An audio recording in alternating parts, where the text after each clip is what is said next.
We wanted to also see the DOH, our speakers this morning, Doc. We just wanted to check your cam. Kung klaro ba?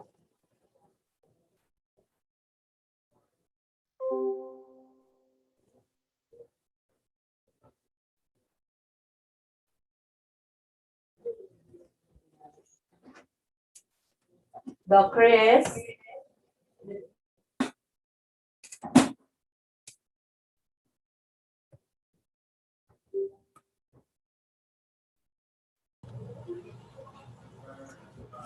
Hello, good morning. Okay. Department of Health, Miss Ma'am, Christine. pwede, yes po. Can you open po yung cam po ninyo? We just wanted to see yung, if you need to improve your lighting and other things. Okay. Thank you. Better. Yes. Ma'am, dalawa po kayo. Ma'am, together with me, Dr. Al Karay. Andito na po siya sa room. Sige po. Check mo po tayo.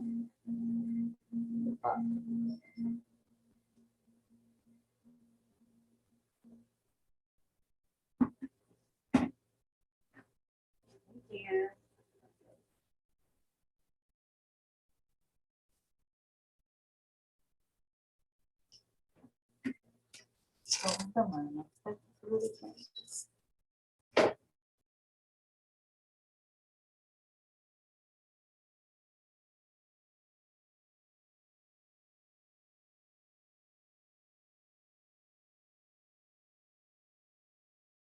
So, we just wanted to check, attendance check muna tayo so far. Those sa live natin na check-in no, sa ating official Facebook, we have so far 2,700 pa. So we are expecting that the number will increase. So I hope that before we start, makapasok na po lahat as much as possible. But then anyway, pwede silang humabol.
Ang sa preliminary na ako.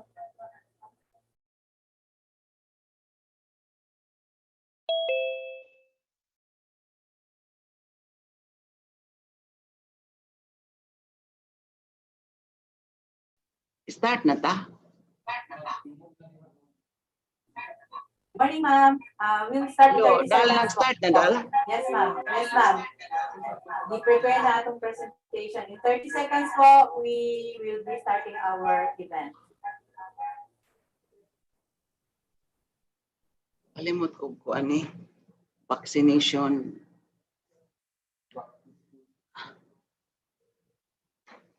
So mo ato ka kang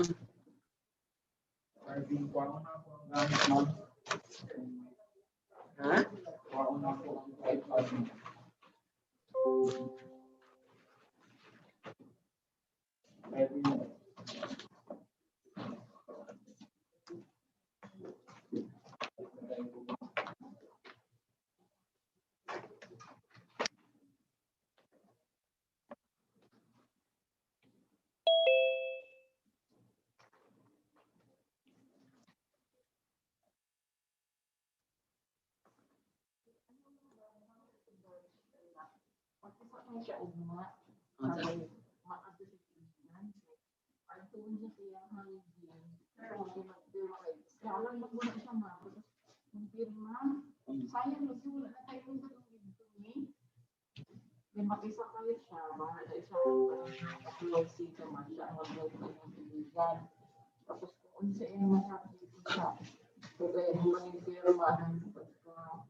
Friday, lamo na ho siya dito sa El Salvador, nakahirap lang ho siya. Ayaw na, wala na. So Sa iligan pa. Ayun na mo, pero mo ako sa dito sa El Salvador.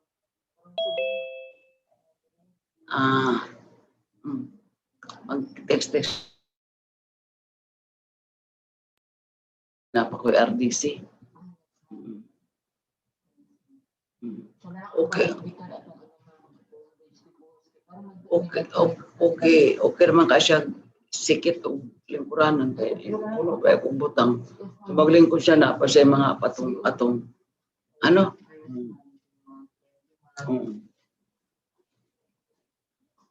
So, ato na lang, muapa siya dito, kato na lang sa mag-stay. Oo, sige. Ako siya pa, ano na, papintura lang, kanarang ordinaryo nga. Pagpintura lang ba sa... Ako yung guys, siya. Ako yung guys. Hello, may I just inform to those who are in the platform, hindi po natin marinig yung audio kasi sa live stream po lalabas. So kung meron po kayong monitor, mas maganda po kay doon po lalabas yung audio niya. Because we wanted to avoid some crowd, we wanted to improve our yung ating sa platform natin. So Kana. Sige lang. so sa live stream, monitor lang po. So dapat na kay file copy. Again, we are about to start, so we are getting ready.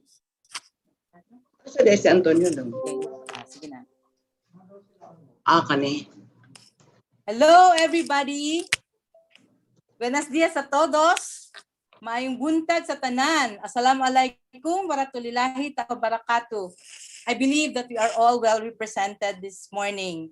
So to our regional director, Dr. Isabelita Embores, our assistant regional director, Dr. Pedro Melchor and Natividad, our school superintendents, assistant schools division superintendents, regional and division offices chiefs, to all our teaching and non-teaching personnel, and our guest speakers from DOH will be proudly introduced later. Saludo de paz y abrazo de Dios y bondadoso amor con todos. Ito po ay ating pangkalahatang pagbati po. I hope everyone is in the pink of health for us to serve at our best. Thank you all for making this event a success through your presence. Salamat at inaunlakan niyo po ang imbitasyon ng ating kagawaran na ang layon po ay mas maintindihan at mapalaganap natin ang kaalaman tungkol sa COVID-19 at ang plano ng ating pamahalaan na maisakatuparan para sa ating kagawaran. Pinaintindi din po natin sa lahat na dahil sa dami ng dadalo at papasok sa platform, kailanganin nating limitahan ng maaring papasok. Kaya't ang karamihan po sa atin ay mangyaring manood at makibahagi sa ating regional Facebook, sa DepEd RO9. At ito po ay naka-cross po sa lahat ng official pages ng ating rehiyon sa 8 schools division offices ng Zamboanga Peninsula. So first things first, let me check the number of our attendants. How many ay? So far, yung number of FB check-ins natin to include our in the Zoom platform, we have almost 3,000 attendees na. 3,400 attendees. So we hope this morning, which later I believe that the number will increase, no? So just keep it coming. Again, welcome to our region-wide cascading of the National Vaccination and Development Plan. We are privileged this morning to be able to listen to our guests from DOH and DepEd medical personnel who will articulate, elaborate, and enlighten us about COVID-19, orient us on the salient provisions relative to DM28 series of 2021, and the department's Back to School initiative in preparation to our most awaited face-to-face, sana soon, conduct of the class. So this is very exciting, which I hope will happen soon. Sana mabawasan na ang ating mga positive cases, no? But before going any further, let me set the house rules. So to register in our Google form, which we had already posted ahead of time in our GCs, in our group chats, in our exclusive pages,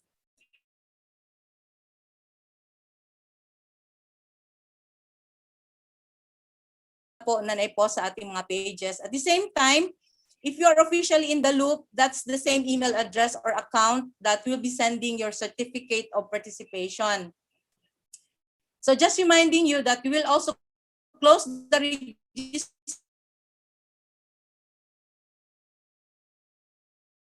magko-close din yung ating Google registration. So please don't forget to register in the Google form provided this event. So just in case you failed to receive your certificates, please feel free to contact us in our exclusive pages, GCs or group chats, or you may contact your division information officer so that we can help facilitate your certificates. On the other hand, in asking question, when asking question, please type your inquiry through our chat box. Meron po tayong chat box dyan sa ating FB, no, live stream. So we questions, and as much as possible, we will also run it through sa ating mga screens, no? Although hindi naman siguro lahat mapipili, but definitely we will just run it through the screen. So as such, we will entertain at least 5 questions every after session of the speaker. So that means to say, after the speaker is over with their session, we will entertain 5 questions and we will move on to the next speaker. However, if we still have the liberty of time to entertain more questions, no, we will select from the chat box and we will let the concerned speaker answer. So to those also in the platform, no, in the Zoom platform this morning, those who are in the loop may request that all your mics be muted, please, if it's not yet your time to speak, so as not to distract our speakers while the session is ongoing. So I will be obliged to ask you to mute your mic while the session is in progress whenever necessary. So having said that, may I invite your full attention as we start activity. Ladies and gentlemen, our preliminaries. The national anthem, doxology, and the regional hymn with our audiovisual presentation.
Hi.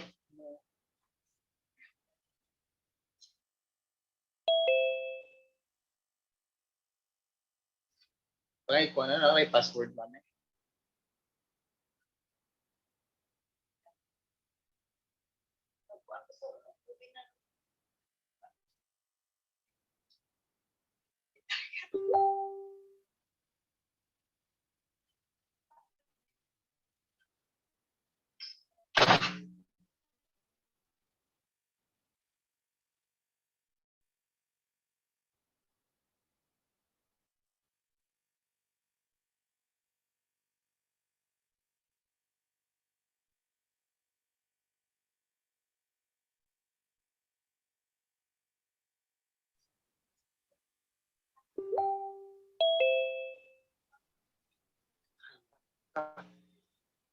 Kahit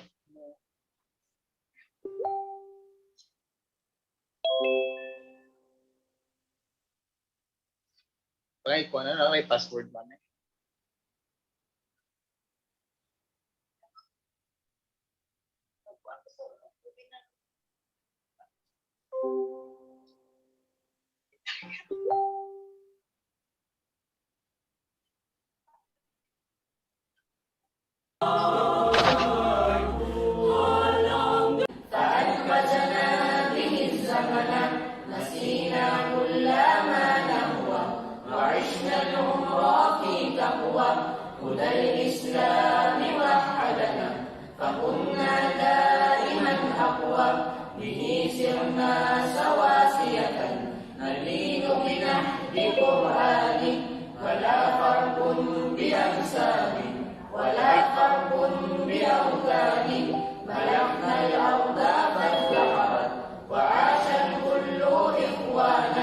Bagay ko na may password.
siya.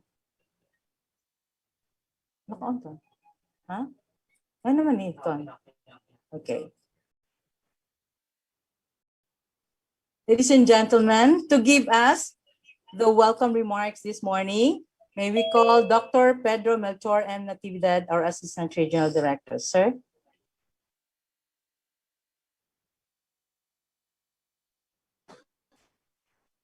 Hi, a much better morning to each and everyone. Am I heard, Ma'am Dalia? Yes, sir. Okay, it Loud is and clear a po. privilege and of course an honor to do the welcome on behalf of the Regional Office 9, of course headed by our Regional Director, Isabelita M. Bores. I am gladly and with warmth in my heart, welcome everyone to this activity.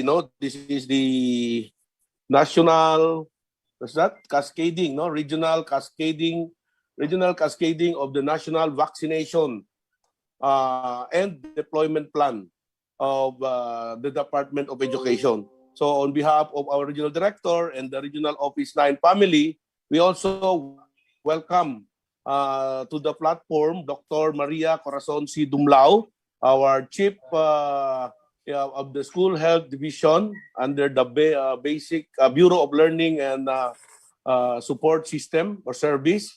Of course, our representative from DOH or Department of Health Regional Office 9 and Ma'am Therese Angeli M. Camachi to this platform. These people will be, or personnel will be responsible in giving us information, particularly on DepEd Order number 28, series of 2021, which is entitled Comprehensive Guidance on the Participation of DepEd in the Implementation of the Philippine National and Vaccination Plan for COVID-19 vaccines.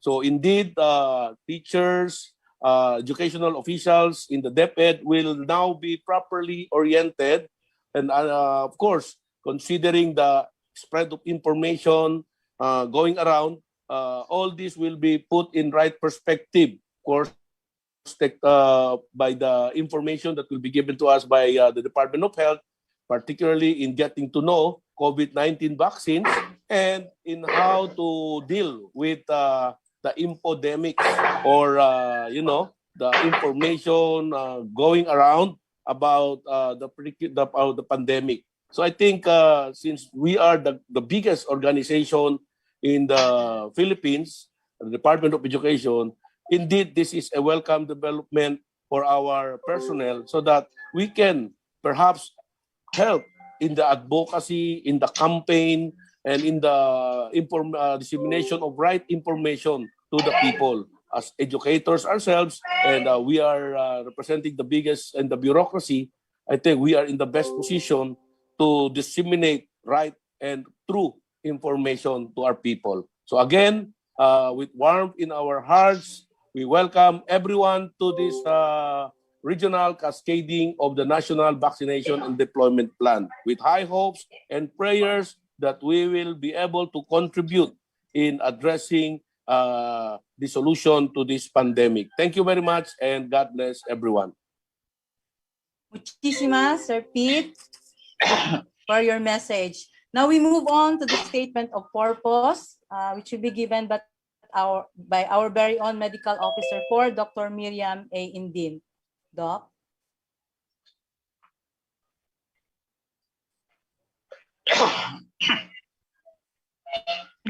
Ito. Yes, Doc, you are already heard, Doc. Okay, good morning to our Regional Director, Dr. Isabelita Bores, to our ARD, Dr. Pedro Melchor Natividad, our 8 schools division superintendents and assistant schools division superintendents, the 8 functional division chiefs, and the rest of the DepEd family. A pleasant Wednesday morning to everyone. In partnership with the PAO or the Public Affairs Unit and with the help of the ICT Unit, School Health and Nutrition Unit has undertaken this activity first and foremost to disseminate important matters relating to the ongoing implementation of the government vaccination program, to have correct knowledge on the different types of vaccines, its mode of action, efficacy, and what and other knowledge we need to know, to update the DepEd community on the changes in the national policy directions, and most importantly, to clarify issues and concerns regarding this vaccination program.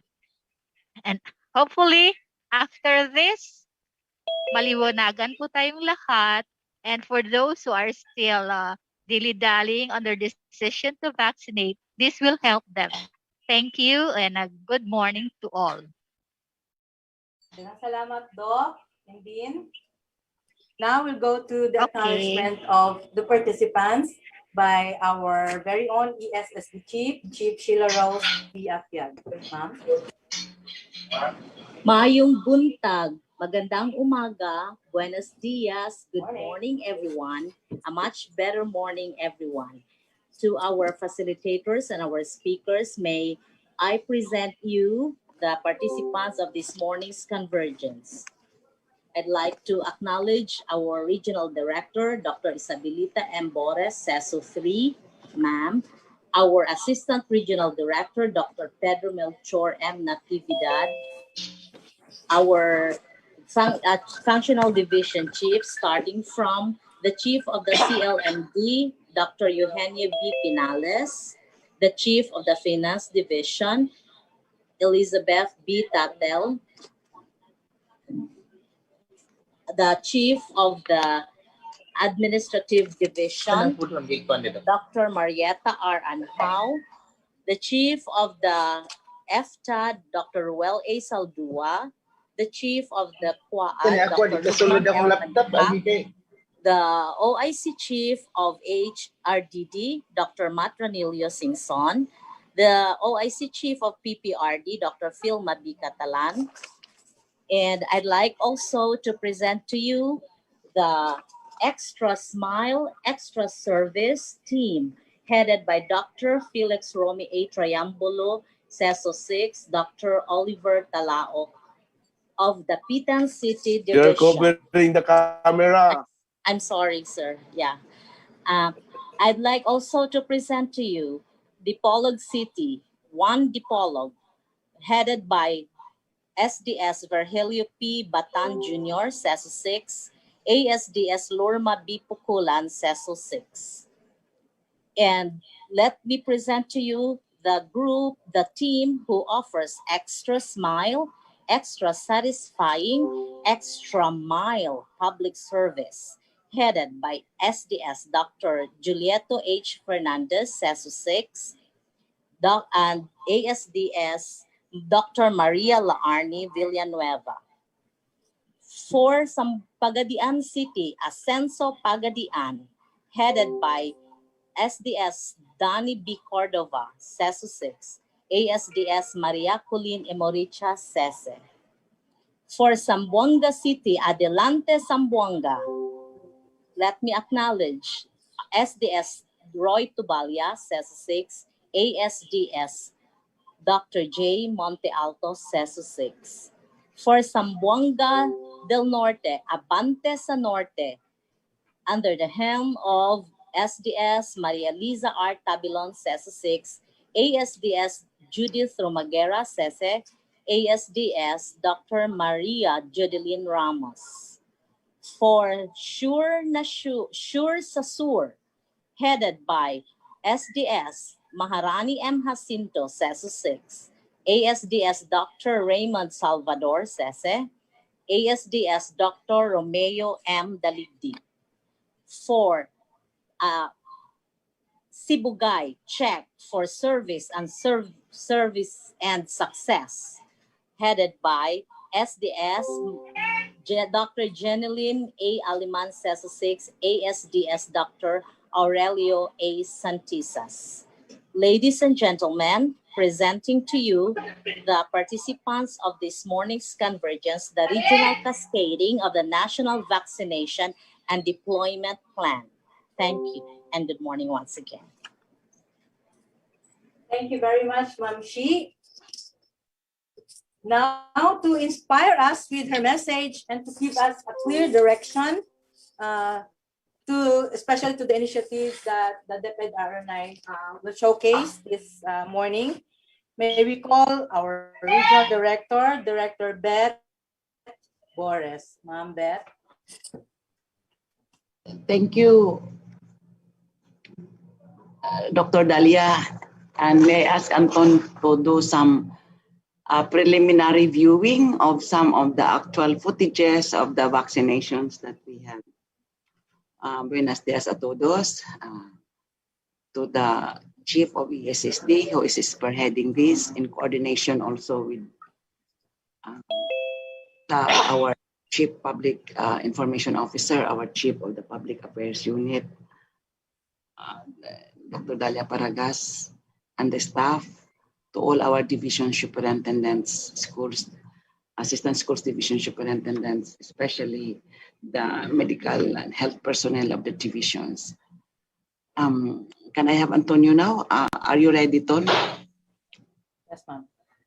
Okay, for the love of our learners, and the only reason why we are all work at DepEd the longest time, and because we have to keep ourselves healthy and fit, inspiring and safe, let's get vaccinated. So this happened last May 3, by accident, by coincidence rather. That was also the day President Duterte vaccinated.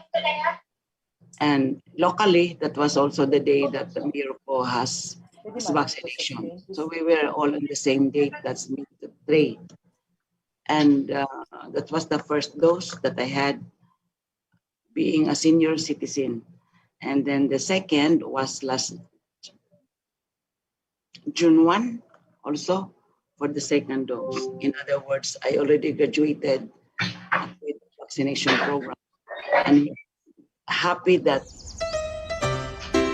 school health unit of central office, along with the office of the Undersecretary for Administration, headed by Undersecretary Alain Del Pascua, conceptualized a very thorough information dissemination on vaccination.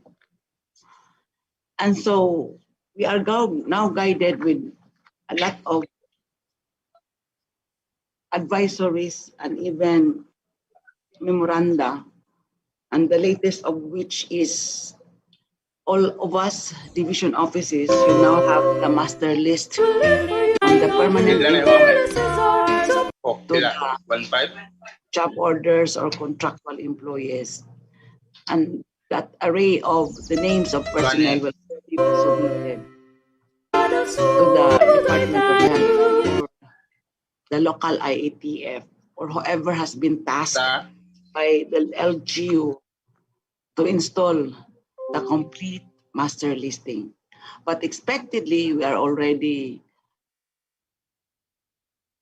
have done that activity already, so that LGU now is already clustering us or strategizing the deployment as well as the procedures for the inoculation. And so this gathering, this webinar or orientation is timely, as we learned yesterday and this morning's news that A4, in which DepEd personnel all belong to, is already set. I think NCR has already prepared for this week, and even our own LGU. Specifically in the case of RO9 personnel, we have already commissioned the listing, the final master listing, to our marshal in the name of Miss Jinky, who is detailed to us by Zamboanga, our nurse. And I already commissioned her to coordinate with the correspondingly in our last MANCOM. All division superintendents have already been informed to coordinate closely with your local government units, our city mayors and provincial governors, as to the accommodation of the DepEd personnel, as we now belong to A4. In the past, we belonged to Group C, but through the good presentation of our secretary, being a frontliners also in the basic delivery of a basic service, and that is education, we have been moved up and we now belong to category A, and we are done with A.1, A.2. A.1 are the health workers, and so all of you, the health personnel headed by Dr. Miriam Indin, I'm sure your group has already been vaccinated. And the next is A.2, is our senior citizens, categorized into the indigent ones, and then the A.3. I belong to A.3. I had my own vaccination. And so we are now ready with A.4. And all over the country, everyone is already preparing for our schedule. And I know we also are informed about the delivery of millions of vaccines from other countries, which our Philippine government has coordinated with in terms of supply. But this webinar has been put in place because we wanted to have a good positive perspective on the degree of acceptance of vaccine, vis-a-vis even the degree of acceptance for some of the health protocol gadgets like the swab test, the antigen test, as many of our personnel has that type of apprehension, that fear, and that fear is caused by misconception. They are afraid to do swab test because they all believe that having a swab test would already reveal or make some disclosure about the virus contamination in their body, which is not supposed to be the concept. In fact, we should welcome a swab test. We should welcome any other antigen test to determine the status of our health. After all, it's the status of our body health that determines also our susceptibility for that virus. And so I thank the participation of all the schools division offices, which actually would take place our regular Wednesday regional MANCOM, as the secretary has also suspended our national MANCOM today in favor also of the vaccination processes that are happening also at NCR and at central office. I think they have been already enlisted for today's vaccination, and some of the staff are in. Therefore, we have canceled such. And correspondingly, at our level, to the initiatives of Dr. Dumlao, and we thank her for joining us today. And thank you, Dr. Dalia and Dr. Sheila. She will inform us further on the importance, the significance of having the vaccine in us. And so we feel safe and healthy, and of course, the feeling of being protected protected from the virus as we have our own vaccination. So we appreciate your presence, your engagement, and correspondingly there will be a division as well as a district cascading. So to everyone, good morning, and let's have a good COVID-free type of acceptance in the forthcoming vaccination that you will have this week or next week. It's just a matter of days and all will be done. So that's me, of course, having my second dose with already a card, having graduated the second dose, and I can now travel, even travel abroad, because this is now a requirement. Travels are restricted to those who do not have the vaccines, but your card is your passport. And so to everyone, thank you. And to Dalia, may we have a productive engagement today. Okay, thank you, Ton, for those footages that I have had for the vaccination. Thank you very much, DepEd, for the inputs and inspirations that you have told us. We hope that we can also be a mouthpiece, no, in our own station, in our own turf, no, and especially in our family. Thank you very much. So update na muna tayo kung ilan na ba tayo ngayon nasa platform natin, no, and those that are are already in the FB. I think we are already over 6,000 and we're still waiting for the rest to come. So just keep coming. So, okay, yan ang latest natin na number of attendees for now. We are over 6,000. So, and let's now proceed to the orientation proper. So without so much ado, the most exciting part is now to be unraveled. Yes, and to introduce our first speaker this morning, may I call our regional dentist, Dr. J. Pere. Doc J.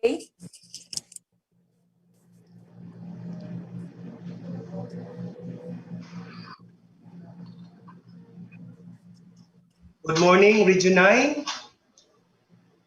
As we take cognizance on knowing correct information, it is only through proper authorities that we should be getting facts and be hearing extensive elaboration about COVID-19, which are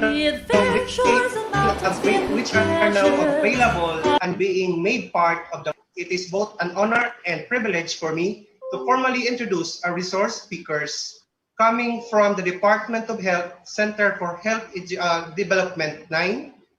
First discussant will be the Health Education Promotion Officer, Ms. Crystal Jean Intal de la Serna,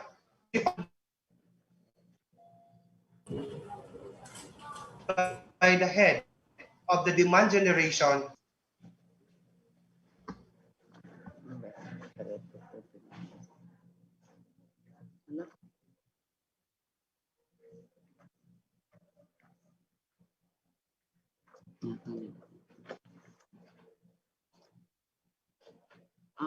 Ikaw na lang mo shot sa ako. Ano lang. Ito na kasi. Doc Crystal de la Serna, Doc, are you there?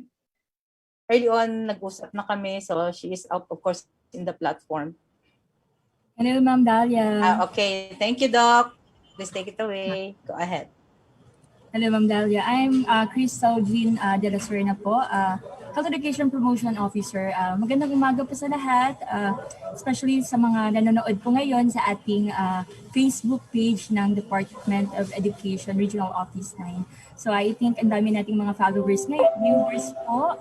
And thank you for this opportunity po for inviting the Department of Health Zamboanga Peninsula Center for Health Development for this orientation on COVID-19 vaccination.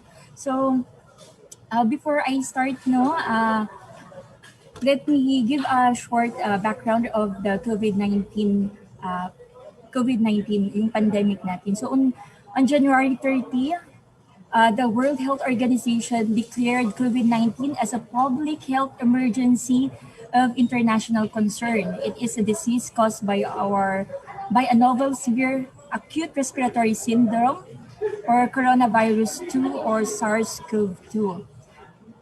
On March 2020, so last year, the World Health Organization characterized COVID-19 as pandemic.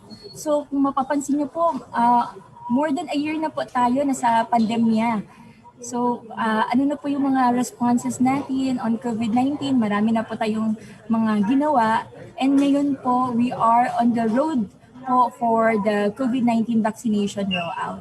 But before I proceed po sa ating main discussion, may we welcome po, we have a short message from our regional director, Dr. Joshua Brillantes. Can you please share the video, Ma'am Laika?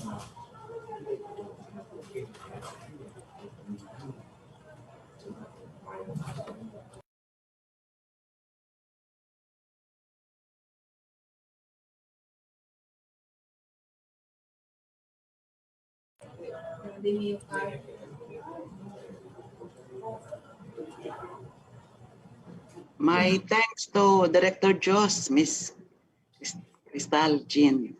Pakisabi, thank you from RDBET. Hello po, Director.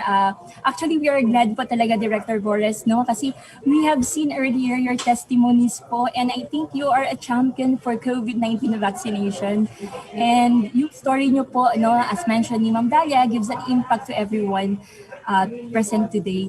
And as you mentioned, we encourage everyone based on the prioritization natin to get vaccinated.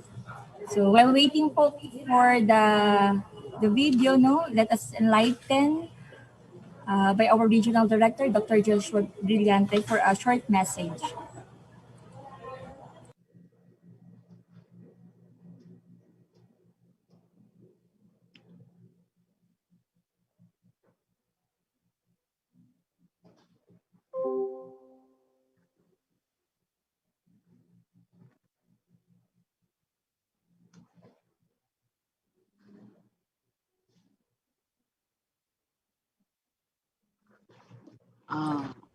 Mag-shooting na ta?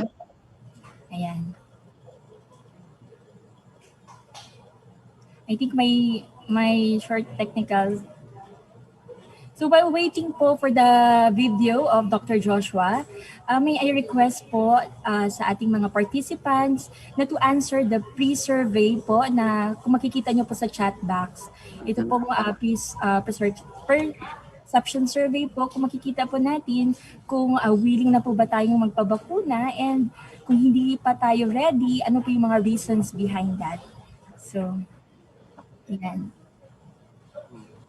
Sa North, subuan na lang ito doon. Kunting ako na kung karoon ko man. Hindi lang hamang kunting.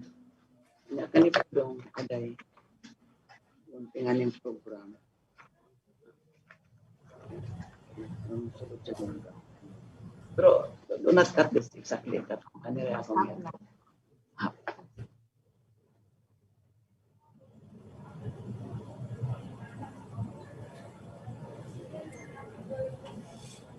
Ito po yung short gaps po natin while we are doing the live online meeting. Ayan.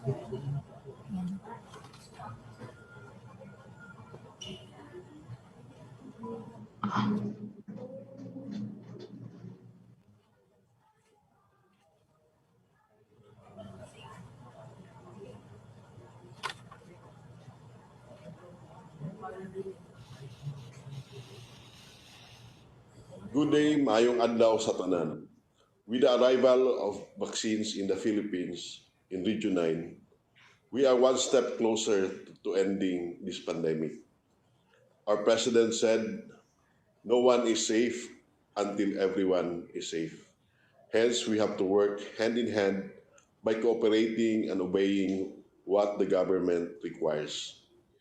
We aim to significantly reduce the impact of COVID-19, such as reduction of deaths and hospitalization, less stringent quarantine restrictions, restoring economic activities, and resumption to a normal living. But even with the vaccination, we will continuously practice the minimum public health standard by wearing of face mask and face shield, doing hand washing, observing 1 meter distance, and knowing the right information. Rest assured that no one will be left behind. For your registration, visit the nearest health facility in your area. Sama-sama tayo makiisa sa Bida Vaccination. Nandito na ang risk bakuna, kasangga ng Bida.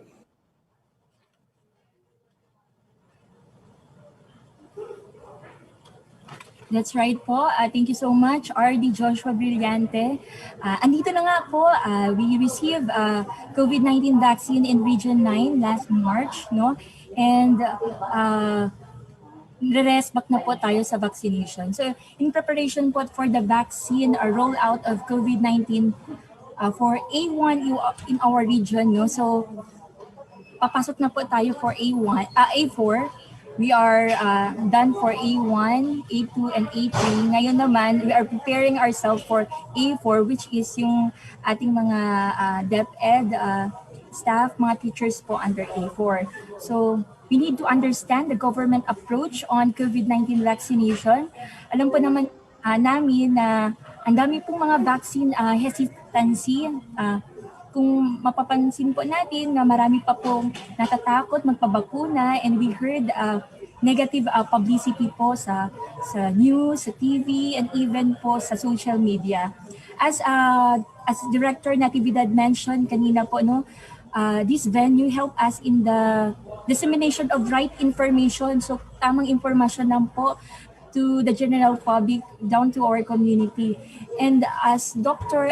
Indin said, that this orientation also a good venue to clarify issues, no, regarding vaccination program. So more on later on po magkakaroon po tayo ng open forum for us to have questions, yung mga issues na hindi pa nasasagot, no.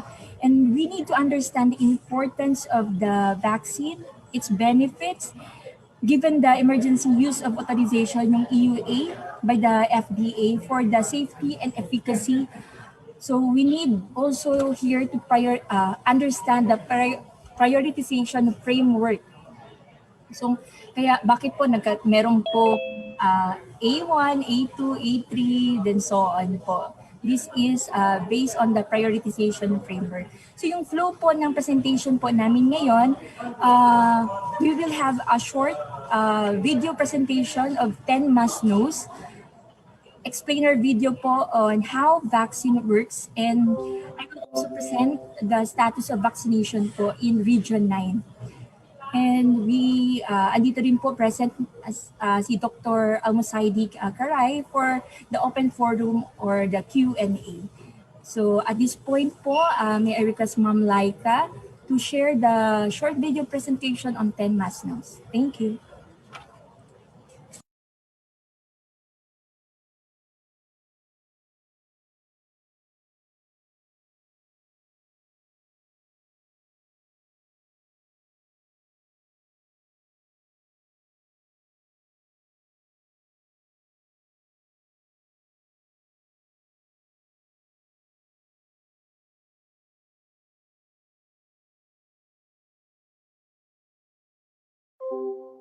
Nga ba, vaccination?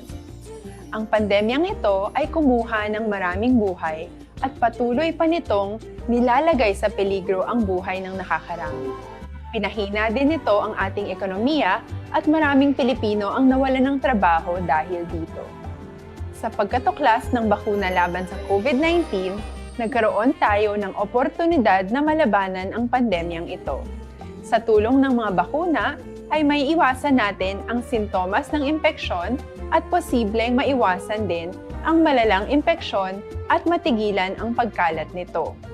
Gayunpaman, gaya ng iba pang mga bakunang ginagamit sa nagdaang dekada, ang abilidad nitong protektahan ang ating komunidad ay tataas lamang kung hindi bababa sa 70% ng ating populasyon ay bakunado.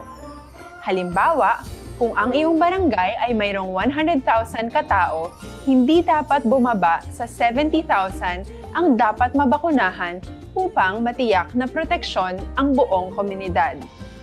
Kaya ating tandaan, ang pagbabakuna ay hindi lamang para sa iyo o sa iyong pamilya. Ito ay para din sa iyong barangay, lungsod at probinsya. Aling mga bakuna ang gagamitin sa Pilipinas? Sa ngayon, may limitadong supply ng bakuna sa buong mundo. Sa katunayan, halos 80% ng stock sa buong mundo ay nabili na ng mga mayayamang bansa. Dahil dito, walang iisang kumpanya ang maaaring mag-supply ng 110 million na bakuna sa Pilipinas, kaya naman nakikipag-usap ang ating gobyerno sa 7 manufacturers. Sinisiguro natin na ang mga bakuna nito ay makakatanggap ng Emergency Use Authorization at kung may EUA sila, doon lamang sila bibilhin at gagamitin ng ating gobyerno para sa ating vaccination program. Nagbibigay ang EUA ng assurance o katiyakan na ang bakuna ay dumaan sa masusing pagsusuri at nirerekomenda ng mga independent na eksperto sa atin. Hindi mo rin kailangan mag-alala. Ang bakuna laban sa COVID-19 ay hindi magbibigay sa iyo ng COVID na sakit. Magkano ang babayaran ko para mabakunahan? Ibibigay ng gobyerno ang bakuna ng libre. Wala kang dapat bayaran para magpabakuna. Sino ang unang makakapagpabakuna? Dahil kailangan nating masiguradong patuloy na makakapagtrabaho ang ating health system para maalagaan tayo, Ang mga medical frontliners ang unang makakatanggap ng bakuna. Susunod dito ay yung mga eligible na senior citizens dahil sila ay nasa greatest risk ng severe infection o kamatayan. Alam natin ito dahil sa ating lokal na datos na mas mapanganib ang COVID-19 sa mga matatanda. Ang pagkakasunod-sunod na kung sino ang unang makakatanggap ng bakuna ay natukoy sa tulong ng mga eksperto. Kailan at saan ka dapat magpabakuna? Ang inyong national government ay nakikipag-ugnayan sa mga lokal na pamahalaan upang maihatid ang bakuna sa inyo. Ang lokal na pamahalaan or LGU nyo ang maghahanda ng pagpaparehistro at pag-ayos ng schedule ninyo sa pagpapabakuna. Mangyaring abangan ang anunsyo at instructions na magmumula sa inyong mga mayor or governors ukol dito. Ano ang kailangan mo bago magpabakuna? Habang hinihintay natin ang pagdating ng mga bakuna, kumuha lamang ng impormasyon sa mga mapagkakatiwalaang sources. Magtanong lamang sa mga licensed medical professionals ukol sa wastong pagbabakuna para sa COVID-19. Matuto rin tayong mag-verify ng ating mga nababasa o naririnig. Tanging tamang impormasyon lamang ang makakapaggabay sa atin sa ating desisyon na magpabakuna. Ang inyong health history ay mahalaga din sa pagtukoy kung dapat ka bang bakunahan o hindi, kung anong bakuna o angkop sa iyo. Kaya naman, importanteng seryosohin natin ang health screening na ito. Magpakita sa araw ng inyong screening at ideklara ang inyong complete health history, gaya ng allergies o mga risk factors o mga sakit noon. Masusuri ka lamang ng tama ng isang health professional kung ibibigay mo ang mga hinihiling na impormasyon. Kung hindi ka naman sumailalim sa screening, hindi ka maaaring i-book o i-schedule para sa pagpapabakuna. Ano ang kailangang gawin sa araw ng pagbabakuna? Pumunta kayo sa vaccination site kung saan ka nakalista. Huwag kalimutan magsuot ng face mask at face shield. Bago ka turukan ng bakuna, kailangan mong pumirma ng isang informed consent. Sa pagpirma ng dokumentong ito, ay pinapatunayan mo na voluntaryo kang magpapabakuna at alam mo ang mga benepisyo at posibleng side effects nito.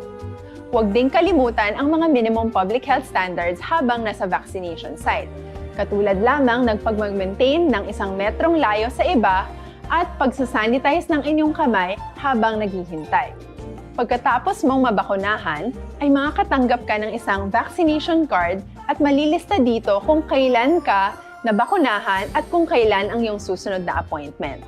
Mananatili ka muna sa vaccination site ng 1 oras upang obserbahan ka sa mga di pangkaraniwang na sintomas o adverse events. At dahil importante sa amin ang inyong kaligtasan, ay patuloy kang babantayan sa susunod na 1 taon or 12 months. Ano ang dapat gawin pagkatapos magpabakuna? Maaari kang makaranas ng side effects tulad ng sa trangkaso, pero mawawala naman ito dapat pagkatapos ng ilang araw. Huwag mag-alala, senyales to na bumubuo ng proteksyon laban sa sakit ang katawan mo. Karamihan nakakaranas ng lagnat o sakit at normal ito. Kontakin ang iyong healthcare provider kung ang pamumula o pagiging sensitibo ng lugar kung saan ka tinurukan ay lumala pagkatapos ng 24 na oras. At kung nag-aalala ka pa sa iyong mga sintomas o kung hindi sila nawawala pagkatapos ng ilang araw. Importanteng may ulat mo ang mga ito sa health authorities para maaral ng mga eksperto kung konektado nga ba ang mga sintomas mo sa bakuna o hindi. Ayaw naming mag-alala ang publiko ng hindi kinakailangan. Sa mga bakuna na meron tayo ngayon, ay kinakailangan ang 2 turok ng bakuna upang mabigyan ka ng inaasam na proteksyon. Kailangang magpaturok ka pa rin ng pangalawang bakuna kahit nagkaroon ka ng side effects. Maliban na lamang kung pinayuhan ka ng iyong healthcare provider na ipagpaliban ito. Paano ko patuloy na maproprotektahan ang sarili ko at ang aking pamilya? Gaya ng ibang pagbabakuna, nangailangan pa rin ng oras para sa iyong katawan na bumuo ng proteksyon sa COVID-19. Pero tandaan, ang pagbabakuna ay isa lamang sa maraming mga solusyon laban sa pandemya.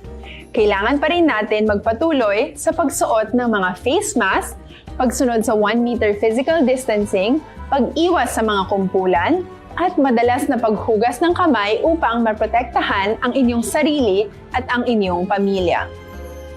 Paano natin masisiguro na ang ibabakuna sa atin ay tunay at mabisa? Ang mga bakuna ay biological products at sensitibo ang mga ito. Maari lang itong magbigay ng proteksyon sa atin kung sila ay authentic o galing sa totoong manufacturer at kung sila ay naitra-transport o nahahatid mula factory hanggang vaccination site sa tamang temperatura. Hindi pwedeng masyadong mainit o masyadong malamig. Kung hindi, pwedeng masira ang bakuna at hindi na ito magiging epektibo. Bagkus, pwede pa itong makasama sa ating kalusugan. Kaya naman, siguraduhin natin na ang bakunang iyong matatanggap ay nagmula sa lehitimong manufacturers at naihatid sa tamang temperatura. Tara, sa Vida Vaccination!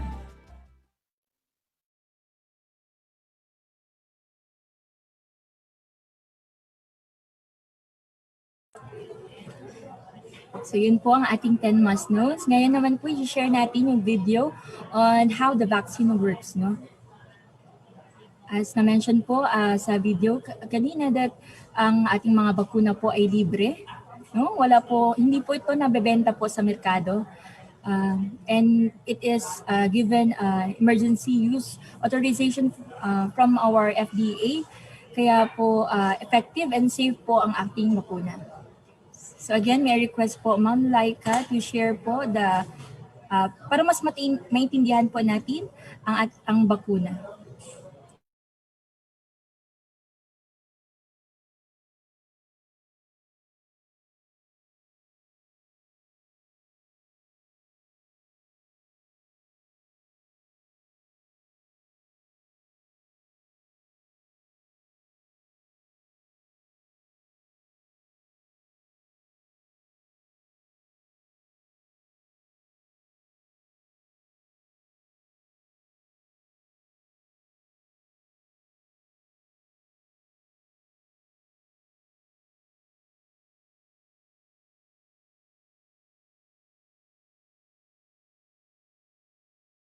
Simula ng pagkalat ng sakit na COVID-19 sa iba't ibang parte ng mundo, ay nagsimula ring maghanap ang mga eksperto ng bakuna laban dito.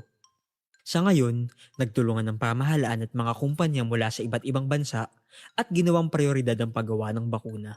Matapos masiguro ng Philippine Food and Drug Administration o FDA na ligtas ang bakuna, mabibigyan nito ng emergency use authorization para maggamit ng gobyerno.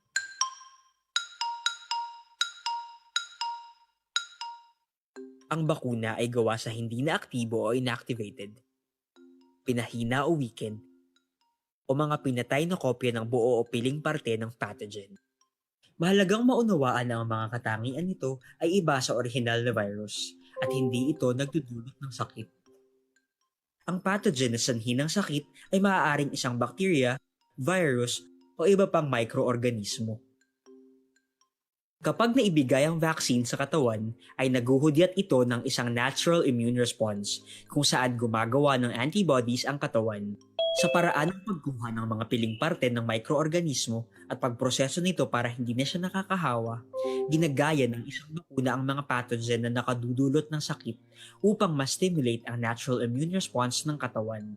Ginagaya ng bakuna ang proseso ng pagkakaroon ng sakit at pagbuo ng antibodies na hindi kasama ang mga masasamang sintomas at epekto. Ang layunin ng mga antibodies ay protektahan ang katawan natin at labanan ang mga virus o bakterya. Kapag nakagawa na ng antibodies ang katawan natin, kinukode ng ating memory cells ang microorganismo upang madali itong maalala at mamukaan ng katawan. Ngayon na alam na ng mga memory cell ang itsura ng virus, kaya nang gumawa agad-agad ng katawan natin ng antibodies kapag nahawahan tayo ng totoo, buhay at buo na virus. Importanteng maalala natin na malaking tulong man laban sa COVID-19 ng pagkakaroon ng vaccine, hindi ito gamot o luna sa sakit na ito. Kahit may bakuna na, kailangan pa rin nating sundin ng mga minimum public health standards para mas mabawasan ang pagkakataong mahawahan tayo ng COVID-19. Isanitize lagi ang kamay. magsuot ng face mask at face shield, dumistansya ng 1 metro, at panatilihing malusog ang sarili at matibay ang resistensya upang maiwasan ang pagkakasakit. Laging tatandaan, prevention is still better than cure, kaya naman patuloy lamang ang pagsasagawa ng preventive measures. Together, we can beat COVID-19. Together, kaya natin to be the solusyon sa COVID-19.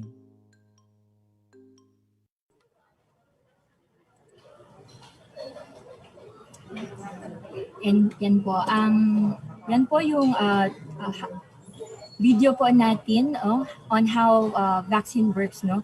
So yung bakuna po natin ay inactivated or yung pinahina po na and it stimulate po the immune response.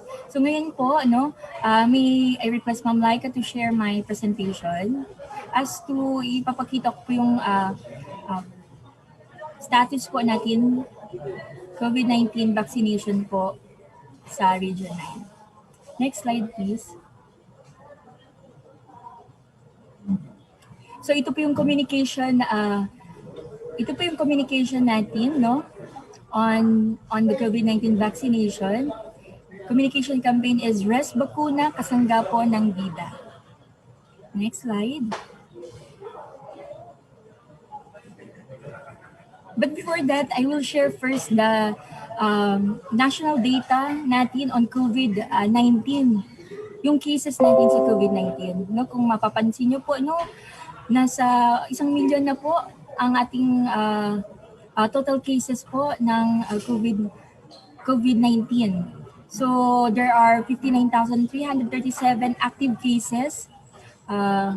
Recoveries, umabot na rin po ng 1 milyon, but we have 21,000 deaths po nationwide po yan sa Pilipinas. And next slide po, I will share to you po yung regional data po natin. So sa Zamboanga Peninsula po, sa Region 9, we have a total of 18,082 na total cases on COVID-19. Active cases po natin ngayon is 5,028. We have 12,427 recoveries and 622 deaths na po. This is as of June 4, 2021. Next slide, please. Ito naman yung breakdown po natin, no, for the cases. Kung mapapansin po natin, yung we have 246 new cases po, and ang pinakamaraming active cases po is Zamboanga City. Nasa 2,000 plus po yung active cases, 2,413 ang active cases po natin sa Zamboanga City, followed by Zamboanga del Sur, which is 1,203. Then Zamboanga del Norte, 922. Zamboanga Sibugay, 346 active case. Then Isabela City, 132 active case. So marami na pong may mga new deaths din po tayo sa Sur and sa Sibugay. So kung ipapakita ko lang po sa inyo kung gaano na ang yung dami po ng kaso natin ng COVID-19. And totoo po, kasi marami pong nagdududa kung totoo ba or hindi yung COVID-19, yung virus po. But COVID-19 po is real. Totoo po. Dahil nga kung makikita niyo po yung sa case bulletin natin, ito po yung mga kaso. Next slide po. I will show to you the health capacity utilization rate po natin as of June 4. Kung mapapansin niyo po, no, kung lumampas po sa red na line, it means high risk na po yung health capacity natin, yung utilization rate po natin sa ating mga hospital. At kung titignan po natin, lumampas na ang Zamboanga del Norte, no? Nasa critical risk na po. And then, nasa critical risk na po ang mechanical ventilator po ng Zamboanga del Norte. Then, malapit na po, nasa moderate risk na ang Zamboanga City on total bed utilization rate. So, marami na pong admitted po sa ating mga hospital on COVID-19. Next slide po. So ito yung mga bakuna pong dumating po sa ating rehiyon. So we received the first batch of COVID-19 vaccine po sa last March 5 and meron na po tayong a total of 12 batches po. Kahapon po we received 30,400 doses po for Sinovac. So sa Region 9 po, meron po tayong na-receive na 3 klase po ng bakuna, Sinovac, AstraZeneca, at Sputnik 5 or Gamaleya. So, yan. Next slide, please. So, ito po yung storage po ng ating mga bakuna. Next slide. Ayan. Ipapakita ko po sa inyo yung coverage po ng ating COVID-19 vaccination. As to priority A1, no? As to priority A1, 46,624 na po completed naka-receive po ng first dose and 34,939 completed the second dose. So, this is for the category or priority A1. Next slide po. So yung priority A1 po natin, yung mga health care workers. Priority A2 is the senior citizen, no? So 33,109 na po, naka-receive po ng first dose and 5,360 po completed the second dose. Next slide. For the category or prioritization A3, ito yung mga persons with comorbidities. No, yung completed received the first dose, 37,577, then the second dose, 1,142. Kung i-present po natin yan from A1 to A3, sa Region 9 po, meron na po tayong nabakunahan na 29.36% po for the first dose, then completed second dose, 10.45% na po. So, kung isipin niyo po, 29.36% for the first dose. So, mababa pa po. Hindi pa po lahat yung from A1 to A3 ang nabakunahan po natin. Especially po sa ating mga senior citizen. Kasi nasa 13.38% lang po sa ating mga senior ang nabakunahan. So we ask help also for our mga teachers, no, to help us disseminate information and encourage yung families na may mga seniors po para mabakunahan po sila. Next slide. So itong slide po, this slide shows the prioritization of framework in the context of supply scarcity. So we would like to give emphasis on the reason why we are doing the prioritization. To reduce po mortality and to preserve po ang ating health system capacity po in our country. The current vaccine reduce risk of severe disease and risk of death, and most suited for those who have higher risk of exposure and death. Therefore, the prioritization is based po sa exposure and risk of death. So ito po yung binase natin, no? Sino po yung most exposure and sino po yung based sa data na marami pong cases ng death. So kung criterion 1 is based on priority group, kung mapapansin niyo po, A1 is workers in frontline health services. A2 po, all senior citizens. A3, persons with comorbidities. A4 po is frontline personnel in essential sectors, including po uniform personnel, our teachers. Ayan po. Tayo na po yung susunod, no? Yung A4. Then A5 is the indigent population. Sa Group B naman, other frontline workers and special population, and Group C is remaining population. So sa criterion 2 is based on geographic location. on COVID-19 burden of disease and LGU readiness to effectively and efficiently deploy a vaccine.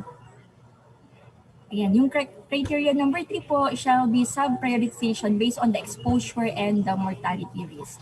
So again, yeah, yung slide na to highlights that the prioritization is based po sa risk of exposure and risk of death. Kasi nga na kulang po yung supply natin sa bakuna, no? Hinihintay lang po natin kung ano po yung mga bakunang darating po sa ating rehiyon at yun po yung i-distribute po natin. So, based on the prioritization, yun po yung una nating bibigyan. And I know some of hindi pa nasa priority group, excited na mabakunahan, but still, maghintay lang po tayo sa ating turn. Ayan. Next slide po. So, we go back to the basic facts of the COVID-19. No, short understanding of the COVID-19 disease, which is caused by the novel coronavirus called the SARS-CoV-2. The virus is mainly transmitted from person to person via droplets, contact, and fomites. It is transmitted when infected person or individual coughs, sneezes, and exhale, producing droplets of saliva containing the COVID-19 virus. So, the people with COVID-19 has the wide range of symptoms reported, ranging from mild symptoms to severe illness. So symptoms may appear to 14 days po after exposure to the virus. Symptoms may include po fever or chills, cough, shortness of breath, fatigue, yung muscles or body aches, pananakit po ng ulo, headaches, loss of taste, and most commonly, yan ang nare-receive namin mga info sa mga nag-positive na nawalan po ng panglasa, and loss of smell, meron pong sore throat, congestion or runny nose, nausea o vomiting, and diarrhea. Next slide. So, paano ba natin maprotektahan ang ating sarili laban po sa virus, no? There are 9 important COVID-19 prevention measures. This is based on the WHO. Unang-una po is, kung hindi naman essential, ang gagawin sa labas, kailangan po nating magstay po sa bahay, stay at home and self-isolate, no? Second is clean hands frequently. Lagi po tayo maghugas ng kamay, no, with soap and water, or use alcohol-based hand rubs or sanitizer. Pangatlo po, cover your nose and mouth with disposable tissue and flex when you cough or sneeze. So kapag uubo tayo, kailangan nating i-cover ang ating nose and mouth. Number 4 naman is avoid touching surfaces po, no, especially mga exposed yung surface, like yung mga doorknobs na laging hinahawakan po ng mga tao. Then 5, maintain the minimum physical distance, at least 1 meter or more po, no? Social distancing, kung ika nga, ang ina-advise po natin. 1 meter or more para mas malayo po sa virus. 6 is stay away from crowds. O kaya po hindi po ina-advise natin magkaroon ng kumpulan, no? Avoid poor ventilated indoor spaces. 7 is use a fabric mask or use of medical or surgical mask po, or face shield. Ngayon, ina-advise natin gumamit po ng mask and also face shield. And also 9 is regularly clean and disinfect yung frequently touched surface. So sa offices po, sa school, yung mga tables na lagi pong ginagamit, lagi po natin linisin. So ito pong 9 important COVID-19 prevention measures po, ito na rin po yung communication campaign po natin sa headed by the Department of Health. Yung next slide please. Ayan po. Ito po yung BIDA solution sa COVID-19, itong BIDA Plus solution sa COVID-19. B, bawal walang mask and face shield. I, isanitize ang mga kamay. Iwasan ang mga kulob na lugar. D, dumistansya ng 1 metro. A, alamin po ang tamang impormasyon. So dapat po sa mga reliable sources lang po natin or yung sa social media, yung reliable Facebook page. And plus is supportahan ang FDA-approved na bakuna. So ito yung communication campaign po natin, BIDA Plus Solution sa COVID-19. In response po sa COVID-19 pandemic. Next slide. So ito po yung vaccination strategy. Strategy po natin, no? We have the barangay health workers to do the social mobilization and the navigation po house to house. Pupunta po sila sa ating mga barangay. Nagtatanong kung sino po yung mga nasa priority group at ano po yung at saan po magre-register, no? And we have vaccination fixed point. Ang ating mga health centers po sa barangay and even hospitals are implementing units or vaccination sites. Dito po sa DOH9, meron po tayong bakuna center na in place. And sa ating sa Zamboanga City po, sa mga malls like KCC and SM, meron po tayong bakuna center. So paano po ba magrehistro?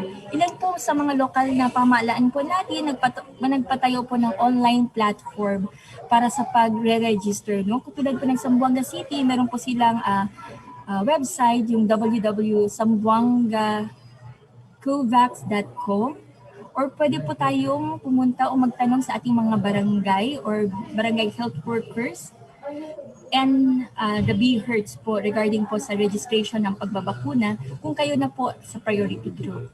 Next slide. Ayan po. So ano po ba yung kung nag-register na po kayo at nabigyan na po kayo ng schedule sa pagbabakuna, ano po yung kailangan po nating dalhin sa vaccination center para po makaiwas po manang abala. So kailangan po nating magdala po ng any valid government ID, medical clearance po. Medical clearance depende po kung mayroon po kayong comorbidities like autoimmune diseases, HIV, cancer, so mailalim po sa organ transplant or kasalukuyan pong gumagamit po or ginagamot po ng steroids. So, and also para sa mga comorbidity po na hindi po nabanggit, no, kailangan lang po ay magpakita po na patunay na ng kanilang sakit bago po mabakunahan. So kailangan din po nating magdala ng ballpen or panulat, no? And also, don't forget to bring your face mask, face shield, and hand sanitizer sa vaccination center. Next slide. So, ano po ito po yung vaccination site. Ito po yung flow po natin, no, sa pagpunta nyo po sa bakuna center or vaccination site po natin. Sa waiting area po, no, sa waiting area, siguraduhin po natin na pumunta po tayo sa tamang oras at petsa po or schedule po ng ating pagbabakuna. Hindi po papayagan ang walk-in sa vaccination site. So, habang po nag-aantay, sumunod po sa ating minimum public health standards. Dapat po nakamask po, face shield, physical distancing, at tama pong hand hygiene. So hintayin po natin ang tawag para po sa sumunod na hakbang. Ang next step po is the registration station or sa registration area. Sundin po ang patakaran ng ating LGU or vaccination site sa pag-register. Ipakita po ang government ID. Bibigyan naman kayo ng kopya po ng consent form, health screening form, and pamphlet po tungkol sa bakuna na pwede nyo pong basa-basahin. Hintayin po matapos ang proseso ng registration bago po pumunta sa susunod na hakbang. Ang next step po is the counseling, health education, or the final consent station. No? Makinig po tayo sa ibabahaging importanteng impormasyon tungkol sa pagbabakuna para sa COVID-19. Kung mayroon po tayong mga katanungan or question, pwede po tayong magtanong sa ating mga vaccination staff na nandoon po. Siguraduhin po na pirmahan po natin ang consent form na pumapayag kayong magpabakuna bago pumunta po sa susunod na hakbang. Ang next step is after the counseling and final consent is the screening station.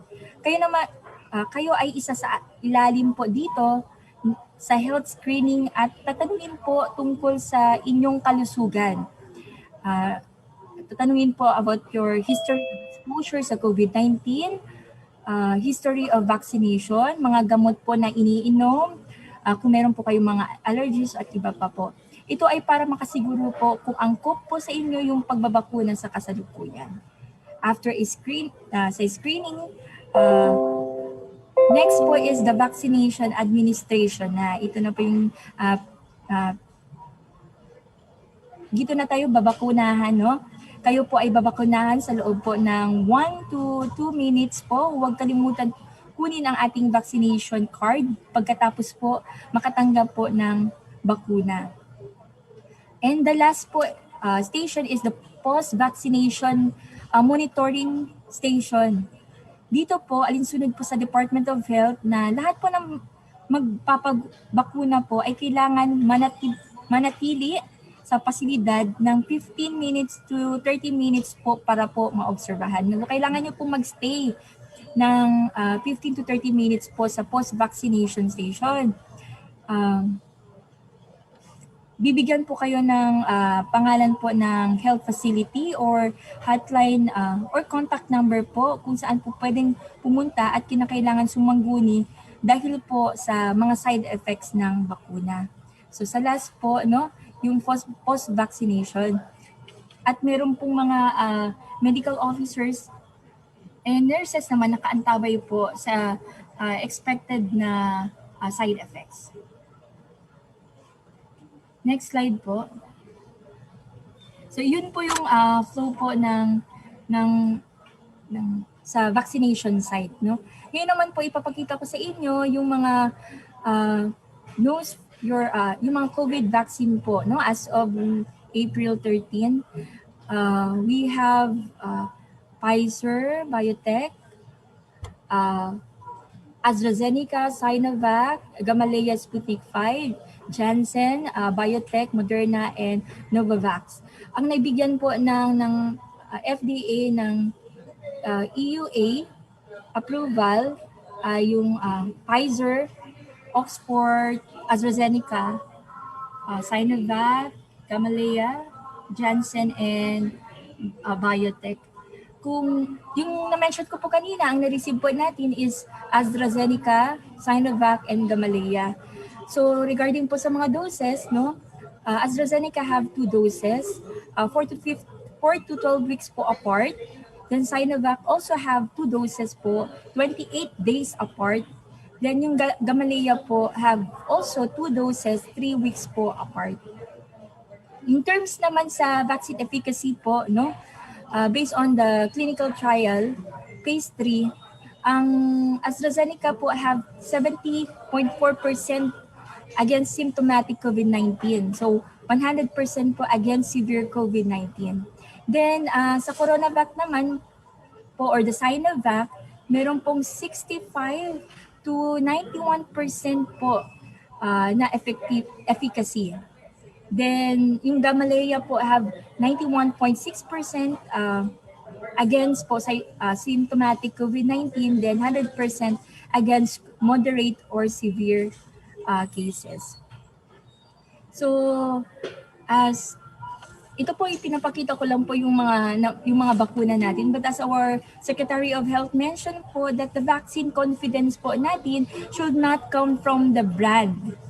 Hindi po dapat coming from the brand, but it should come from understanding on each vaccine undergo from evaluation, selection, procurement, administration, safety, surveillance, and monitoring. So dumaan po ito ang ating mga bakuna sa evaluation po, kaya po nabigyan po ng emergency use authorization ng FDA po.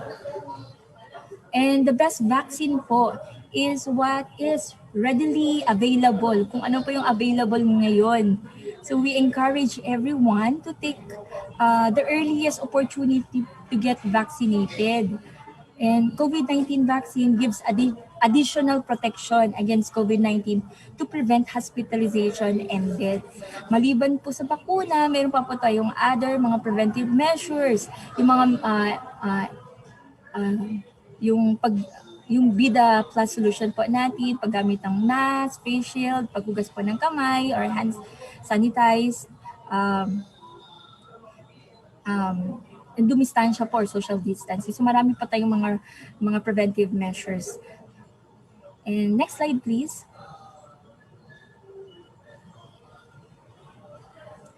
So you can access po all the communication materials po on Resbukuna on this link po, no, bit.ly/Resbukuna materials. So you can, as mentioned po earlier, no, our Department of Education,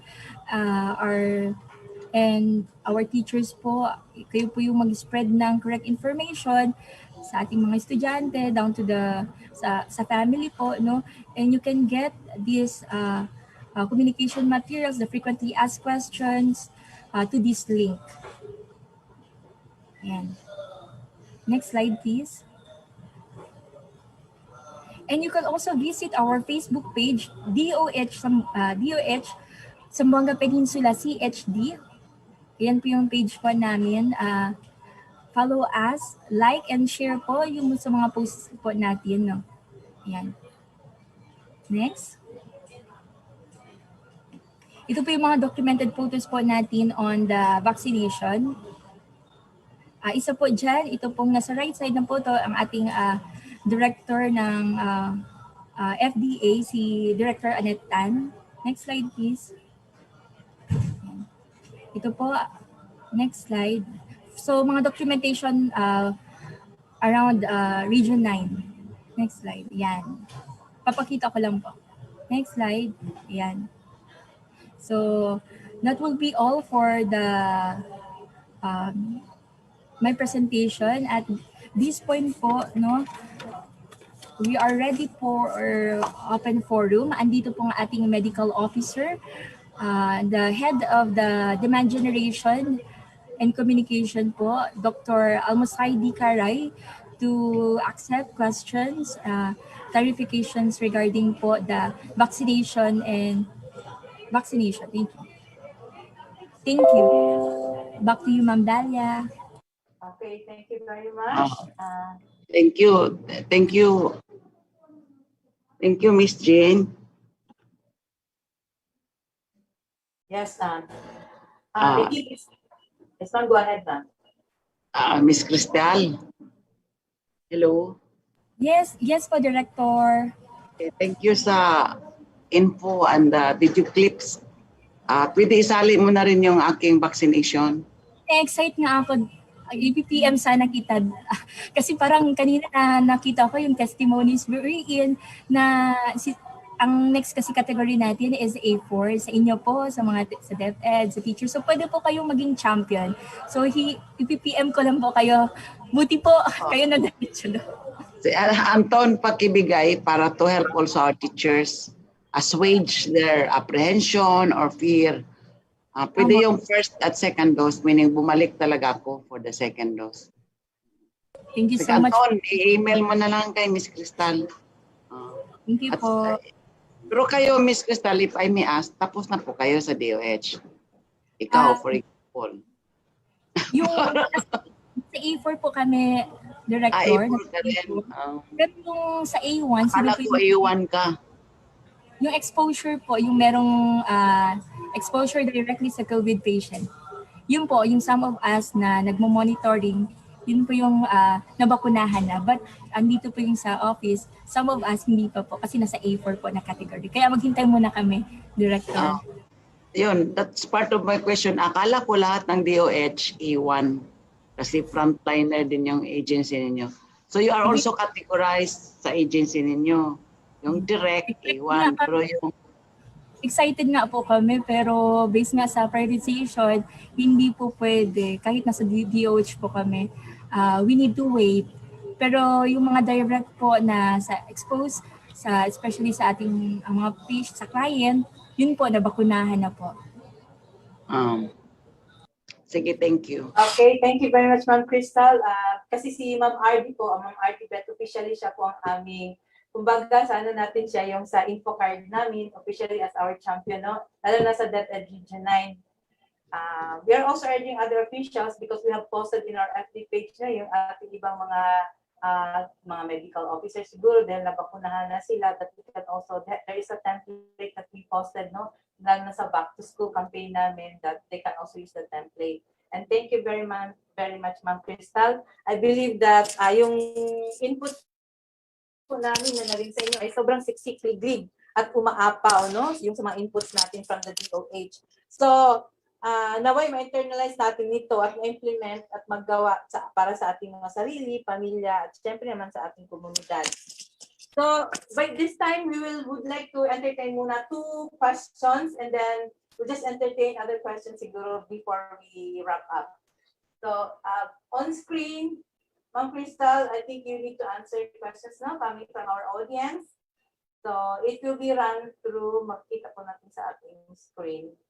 So, can you answer the question po?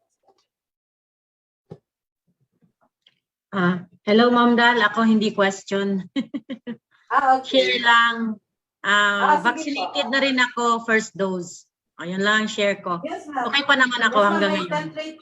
Yes, ma'am. May template po tayo, maganda po nito, lalo yung mga executives natin, mga school division superintendents. We're also urging you to use our template and we can post you in our special sa official pages natin and also at the same time in the DepEd Philippines. By the way, may I just tell everyone that right now we are live in DepEd Philippines. Live po tayo sa DepEd Philippines, yung sa ating DepEd online and our official pages, ating mga FB pages. So, yun po. So, bago siguro, paano ba ito? Meron nandyan eh. Question natin to? Basta mo? I-flash mo na lang. I think the question would be flash.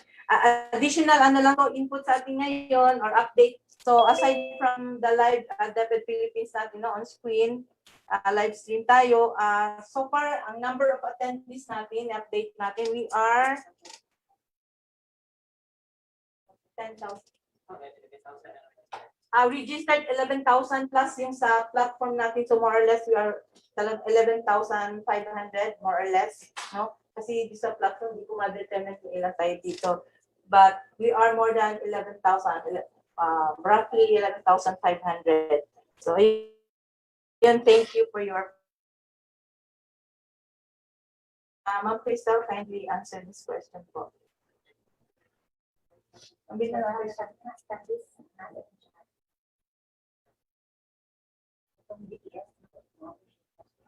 Okay, here's a question coming from Sir J. SJ Montiasto. Sabi pa dito, I know that my question may have a policy implication.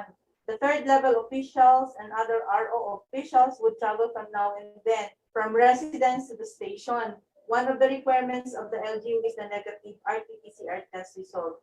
Can this vaccination be our passport in lieu to negative RT-PCR test? Ma'am Crystal. Assalamualaikum, ma'am. Si Dr. Karay po from the Department of Okay, Health. go ahead Kasama ni po. Ma'am Crystal. Good morning po, Doc.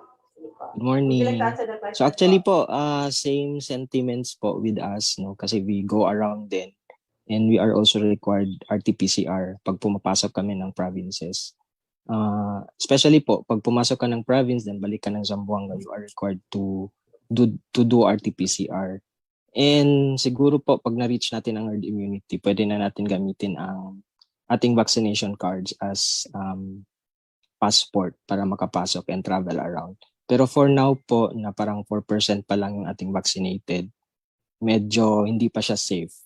Kasi pwede, pag ikaw vaccinated, protected ka against, yun nga, yung severe disease or severe COVID, pero hindi natin sigurado na baka tayo pala yung nagdadala ng infection to other people na hindi pa vaccinated. So yun po yung reason why most of the provinces opt to require RT-PCR pa rin despite meron na tayong vaccinations. Kasi low pa po yung coverage natin. So thank you very much, Doc. By the way, Dr. Almosaidi Karay from the DOH also. Doc, will you have a lecture or will you be with us to answer questions only? O meron po ba kayong lecture mamaya? Answer questions lang, ma'am. Okay. Yung So, lecture thank you very Ma'am much, Doc. Crystal. Pag-unlock po. Oo. Yes po. Oo. Sige po. So there's another question here from Ma'am Gemma Ontolan. After my, hindi ako masyadong clear. Okay, after my, ano to? Tabiso, last 2005. CAH, BSO, last 2005. I was diagnosed having stage 1 cancer to this. Is it not dangerous to be vaccinated? Hindi po. The only contraindication is anaphylaxis reaction or allergy to the previous dose. So yun lang po yung absolute na contraindication to the vaccination. For comorbidities like na-mention ni Ma'am Crystal yung kanina, including yung cancer, kailangan lang po natin ng medical certificate from our attending physician. So sa case po ni Ma'am, pwede po yun siya. So I think we will be inviting questions coming from the platform from our executives natin, no? From our schools division. I have a question, Dal. Yes, sir. Go ahead, ARD. ARD, Pedro Alternative. Yes, sir. Go ahead, sir. Yes, thank you and much better morning again. Well, first and foremost, I already advised Ma'am Dalia, if it is possible, Doctora de la Serna, that we have a copy of your infomercial, the one you presented, so that we can also post it in our webpage and Facebook page, and we will also distribute that to the 8 divisions so that they will also post it in their respective division webpage and Facebook, and thereby download it to the schools so that all our webpage, we will add to your info campaign, but we will be posting your the infomercial that you distributed. That is really helpful. Should also there are pamphlets available or flyers. I hope you can also give us even soft copies, and it's up for our schools division to reproduce that, to distribute to parents, no? To distribute parents, especially when they are going to schools, retrieving their self-learning modules. So we can also help in the information dissemination campaign. Is it all right, Doctora? Doctora? Yes. Hello, Director Natividad. Thank you po sa Yes. talaga commitment po. Yes, po talaga. Actually, Doctora, even in the earlier part of last year during the ECQ, and I was representing DepEd in the regional IATF, we have the so-called media, what is that? Communication group or committee. I already committed as to how we can help in the info dissemination, and our focal person is no less than Miss Dalia. So now we have this opportunity again. So we are appealing that we will immediately be furnished. Although I know the superintendents are in the platform now, they can also have, but we will want to officially post it in our own webpage. Okay. So my question, Doctora, and to the other doctor is regarding the so-called informed consent. Okay, I already registered personally because I also, when I saw RD did that, no, so I also as a second in command in the co-pilot, I also wanted to also be vaccinated, but unfortunately, we were told to wait. And then locally, I registered in the city government. But until now, I have two opportunities. No, I am 60 years old, so I am also a senior citizen. But looking at the priority, it should come from the from the highest age going down. So I'm least siguro 60 kasi mababa pa, no? And then second is that as A4. So hopefully we'll be given priority. But regarding the question on informed consent is choosing the kind or the brand of vaccine forms part of the informed consent.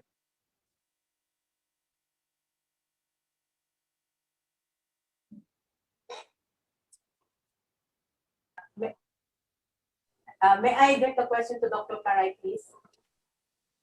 Hello po. For now po kasi yung vaccine natin available, per schedule po, isa-isang vaccine lang ang binibigay. So example po, for this category, meron lang tayong Sinovac, then yung isa po AstraZeneca. So ini-inform po yung ating mga makaka-receive kung anong klaseng vaccine ang ibibigay sa kanila. However, wala pong... But what I'm asking, Doc, is will it form part or will it be covered by informed consent if a person is preferring a brand of vaccine? Siguro ARD if nagkataon na dumating yung vaccine na sa isang time na sabay-sabay na iba-ibang vaccine, it will be part of the informed consent. Opo. Pero for now po kasi, okay, thank you. Kahit for example, siya, first dose and second dose yung isang klase. Yeah. Parang ganun. Yeah. Kasi as what was shown in the report that mayroon na tayong Sinovac ng Zamboanga, yung AstraZeneca, and Sputnik 5. Okay? So, if ever I will be called, then these are the vaccines available. I have the right to say, I'll pass muna ako, so I will just wait for my preferred vaccine. No? Pwede yung ganun. Kasi voluntary, mandalas, kasi dito is voluntary pa rin at the end of the day, di ba? Yes po, yes po. Siguro po, pwede natin to i-relate sa nangyari sa NCR. Nagpili sila na they're waiting for the specific brand of vaccine. Yeah. Oo.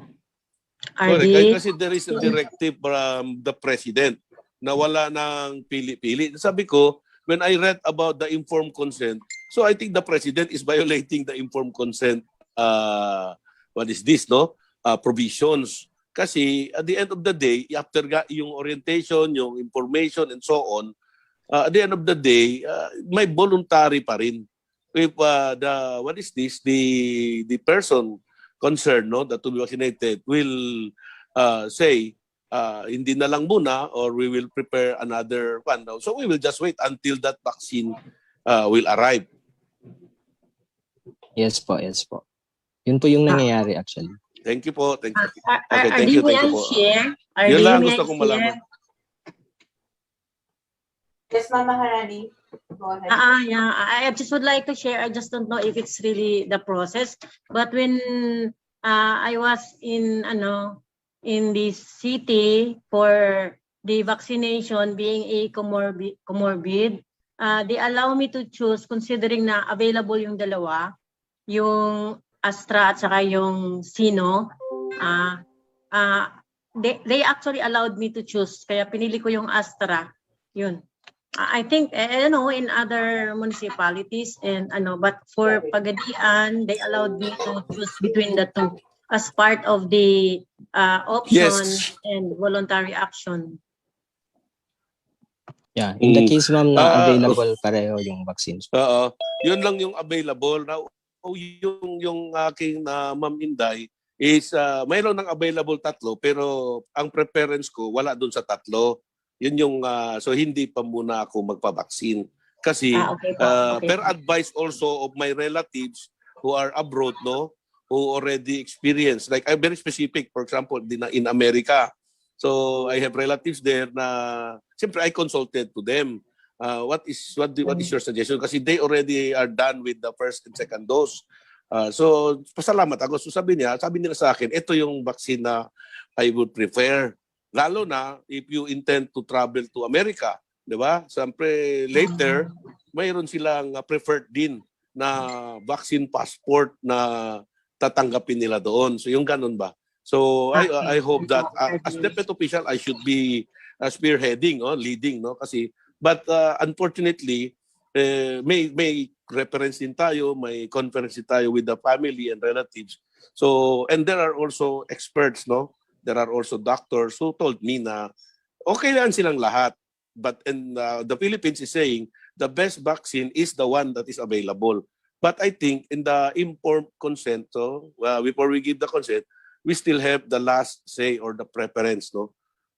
Yung sabi nila, after being informed, after being understood, so the voluntary decision or consent shall still be on the person concerned.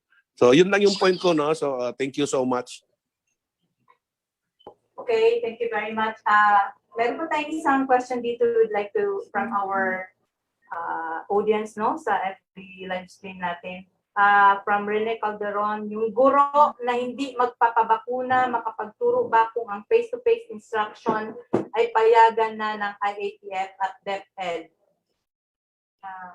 Anybody could answer from our doctors or even Ma'am RD or ARD? Yes, Doc, if you would like to answer, Doc, please go ahead. Or si Ma'am RD? So they just wanted to know, Ma'am RD Beth, may question dito, baka tayo pwede sumagot ito. Can I give my opinion? Okay, go ahead, sir. Okay.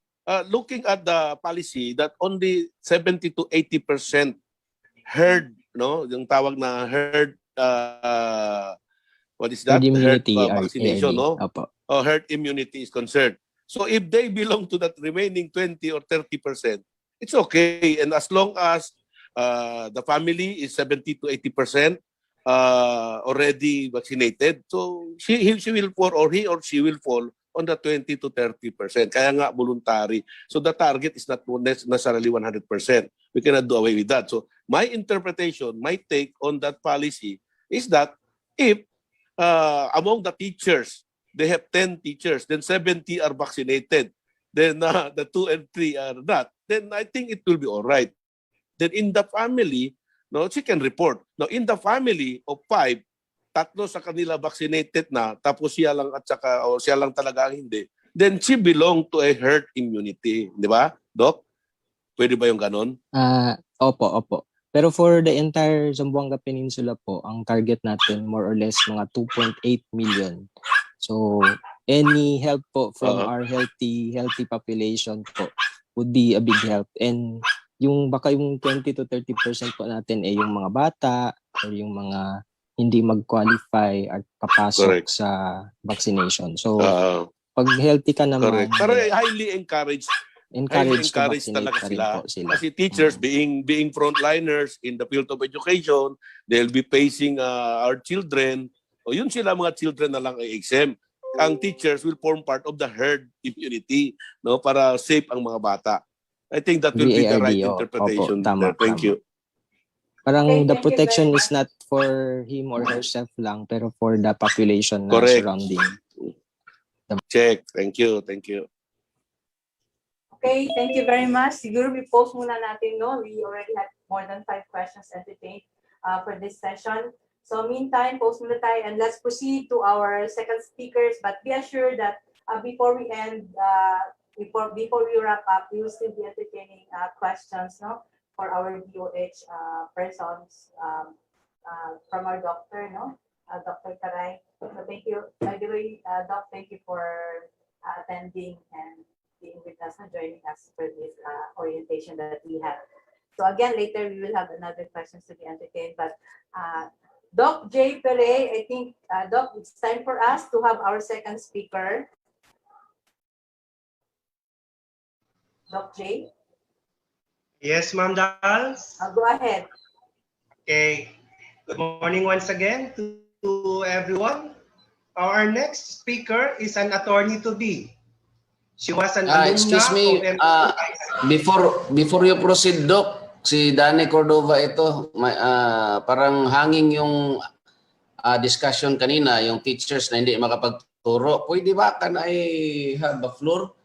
Sandali lang. SDS. Sige po.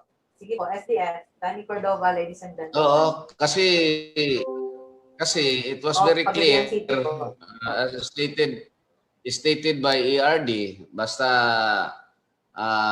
nasa herd immunity siya, so pwede siya makapagturo. Pero ang question dyan is, halimbawa hindi,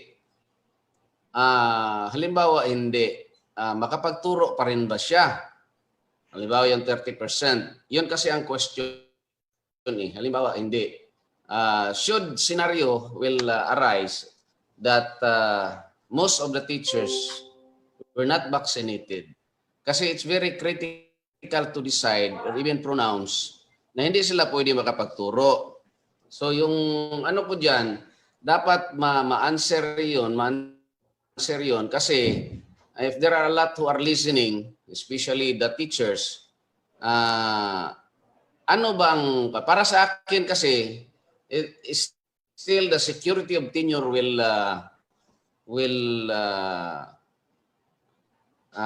emerge kasi may security of tenure sila. Unless otherwise, there is an executive order that will be sent to the field for those who are teachers who will not be vaccinated, and it cannot be within the herd immunity, clearly stating therein na hindi sila makapagturo. Pero sa ngayon, para sa akin is, para mawala naman yung takot ng teachers, hindi sila makapagturo.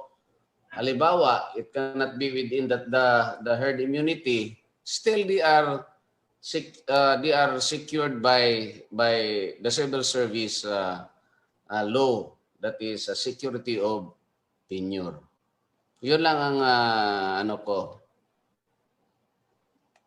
Okay, thank you very much, SDS Danny Cordova of Pagadian City. So we will continue for other questions. We'll entertain other questions, and we'll be moving on for our second speaker. Doc J, please proceed.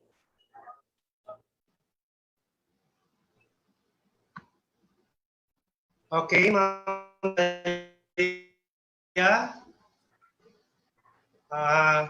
I just to react on the statement here. Doc J, copy kayo, Doc J. Danny Cordova.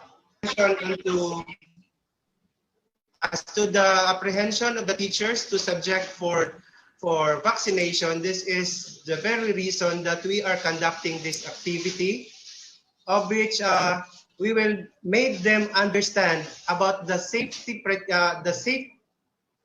of our vaccines. So there will also be a lecture that will be given with regards to the DepEd Memorandum number 28 to answer those queries, and that would be next. However, for our next speaker, which will be speaking about debunking infodemics, we will be having our lecturer who is an alumna from MSU IIT, who took up postgraduate studies of Bachelors of Law at Liceo de Cagayan University. She is currently the Project Development Officer 2 and the Division Information Officer of the Schools Division Office of Zamboanga del Sur. Please help me welcome Ma'am Therese Angeli Camache.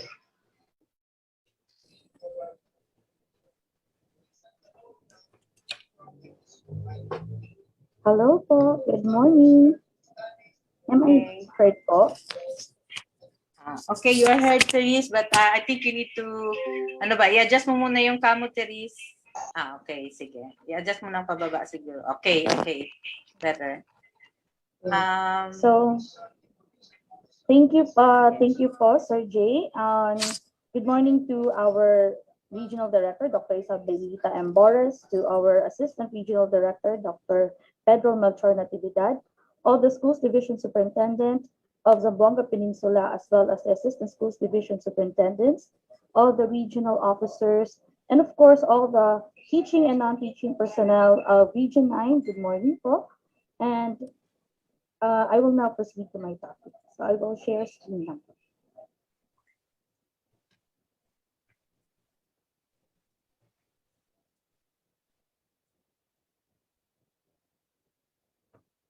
Am I sharing naman dahil?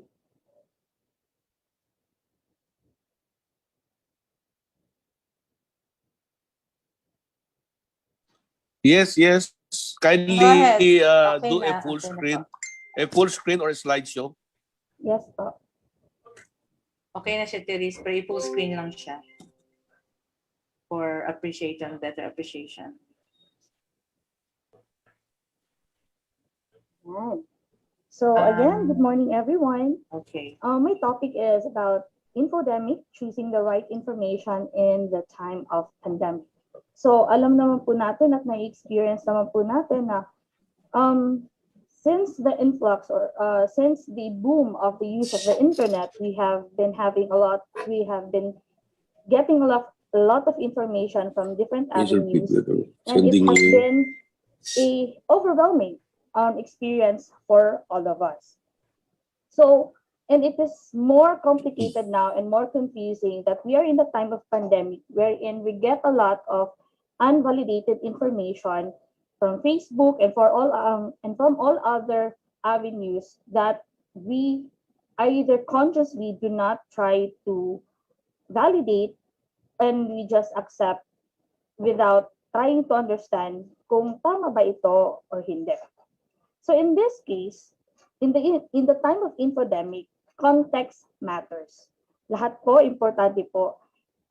In our daily lives, we get a lot of information, and even in the most simplest and mundane activities we get a lot of changes in the context, and we do not really understand kung ito na ba yung tamang pagkakasabi sa atin at ito ba ay tama at ito ba tama bang ating pagkakaintindi sa sinasabi sa atin. So when we get informations or when we get posts in Facebooks or mga news or kahit ano pa yan, when we see the comment sections, there's a lot of things that we read even from people na hindi naman actually kasali dun sa experience or dun sa nangyari. So may iba silang interpretation sa nabasa nila or sa nakita nilang video or mga news. And like I said, even in our mundane situations, we have that kind of experience as well. So tulad nito, bakit ang mga Pinoy hindi tamang sumagot kahit maayos naman ang tanong? Kumain ka na ba? Busog pa po ako. Anong oras na? Maaga pa. Paano mo ginawa yan? Madali lang. Bakit wala ka kahapon? Absent ako. San ka na? Malapit na.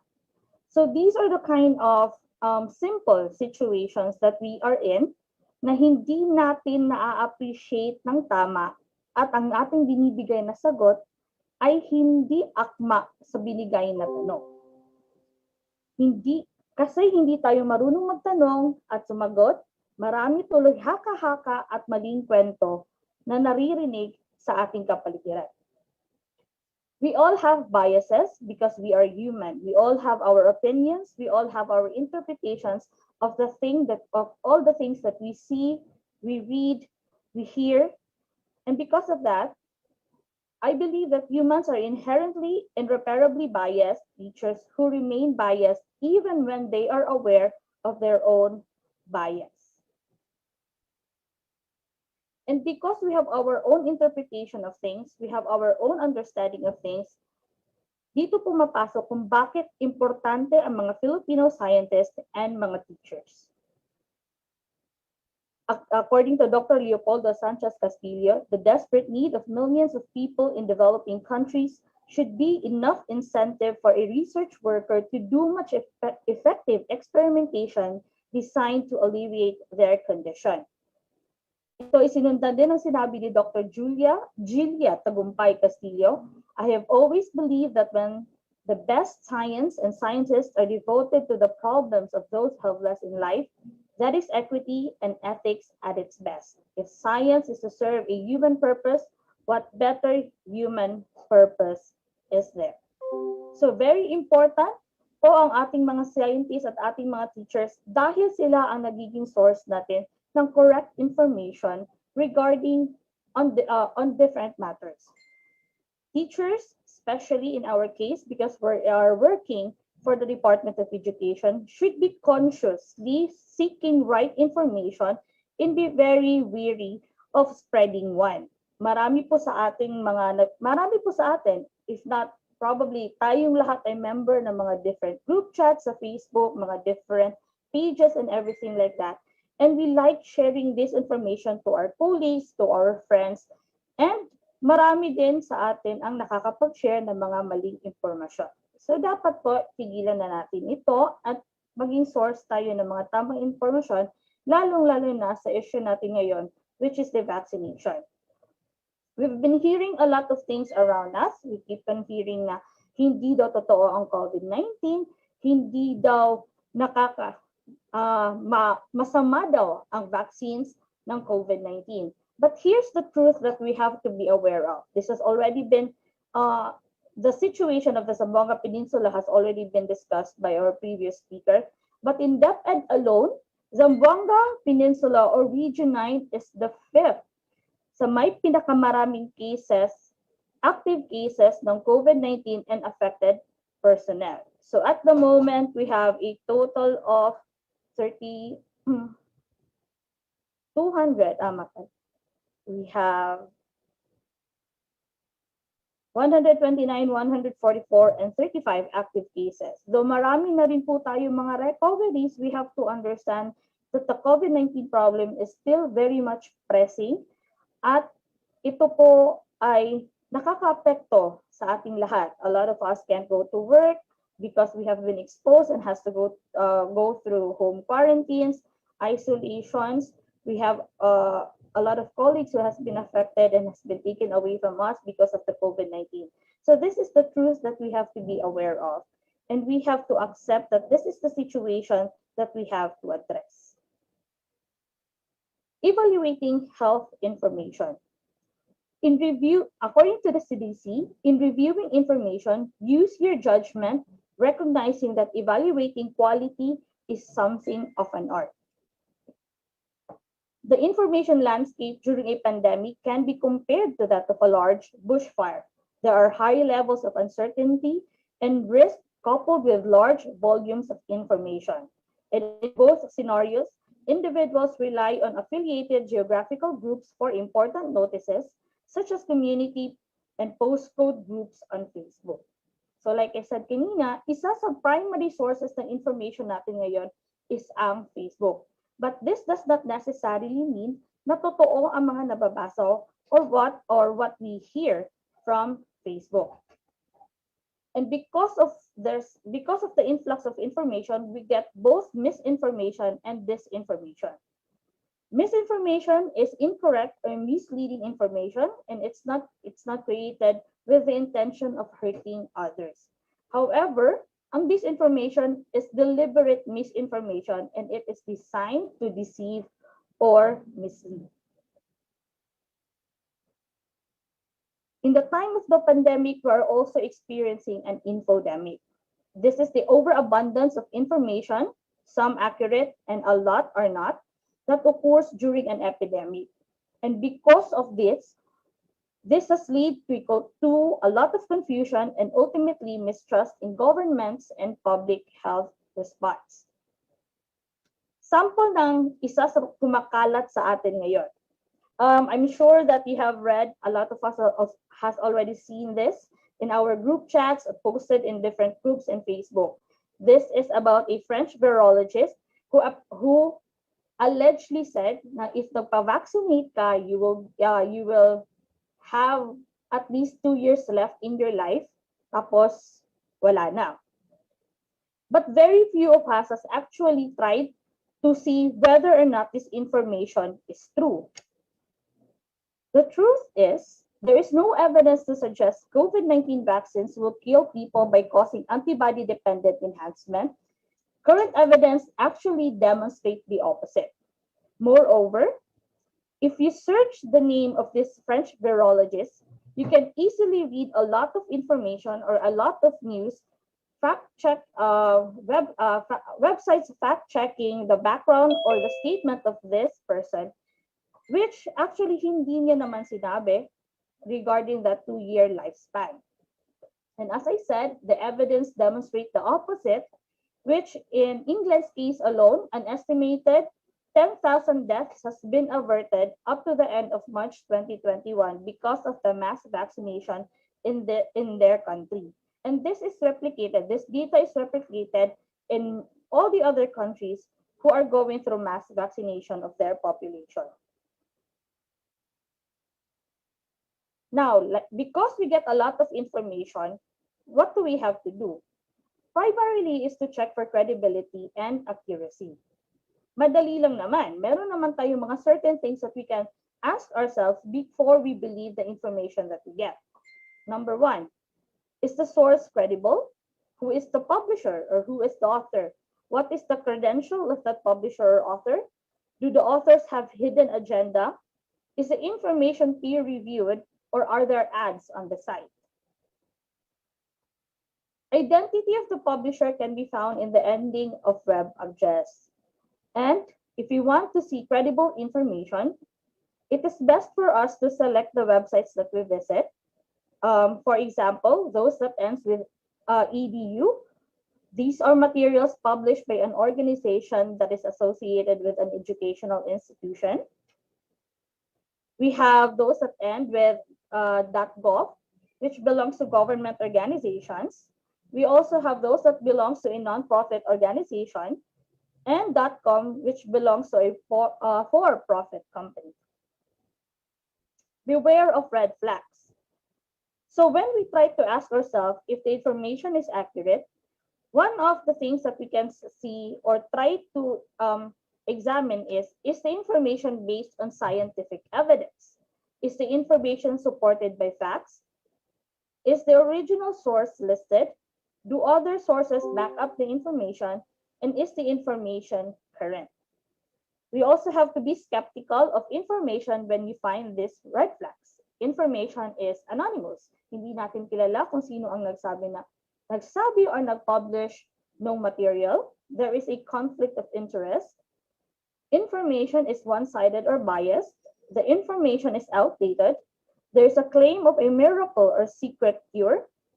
This is a very funny, I think one of the things that spread during the height of this pandemic, around March or around April last year, was kumalat na banana. When you eat banana, it will magically cure if you are affected or if you test positive for COVID-19. So these are just examples, very simple examples of things that if it's too good to be true, it's probably not true.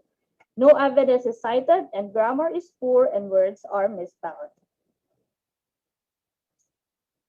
So these are examples now of wrong information or misinformations and disinformations na kumakalat about the vaccine. COVID-19 vaccines do not change or interact with your DNA because this is one of the issues that came out when companies has tried to develop the COVID-19 vaccine, that when you get injected, it will alter your DNA and cause you to have different symptoms, to shorten your life and whatnot. So according to CDC, no COVID-19 vaccines do not change or interact with your DNA in any way. There are currently 2 types of COVID-19 vaccines that have been authorized and recommended in the United States, and none of this cause anything to change or alter the DNA because the material never enters the nucleus of the cell where the DNA is kept. This means that the general material in the vaccines cannot affect or interact with our DNA in any way. All COVID-19 vaccines work with the body's natural defenses to safely develop immunity to disease. Another myth is, if I've already had COVID-19, I don't need a vaccine. So marami pong ganito sa atin ngayon na hindi na magpa-vaccine because they've already tested positive and was able to survive the testing positive of the virus. Fact is, people who have gotten sick with COVID-19 may still benefit from getting vaccinated. Due to the severe health risk associated with COVID-19 and the fact that reinfection with COVID-19 is possible, people may be advised to get COVID-19 vaccines even if they have been sick with the virus before.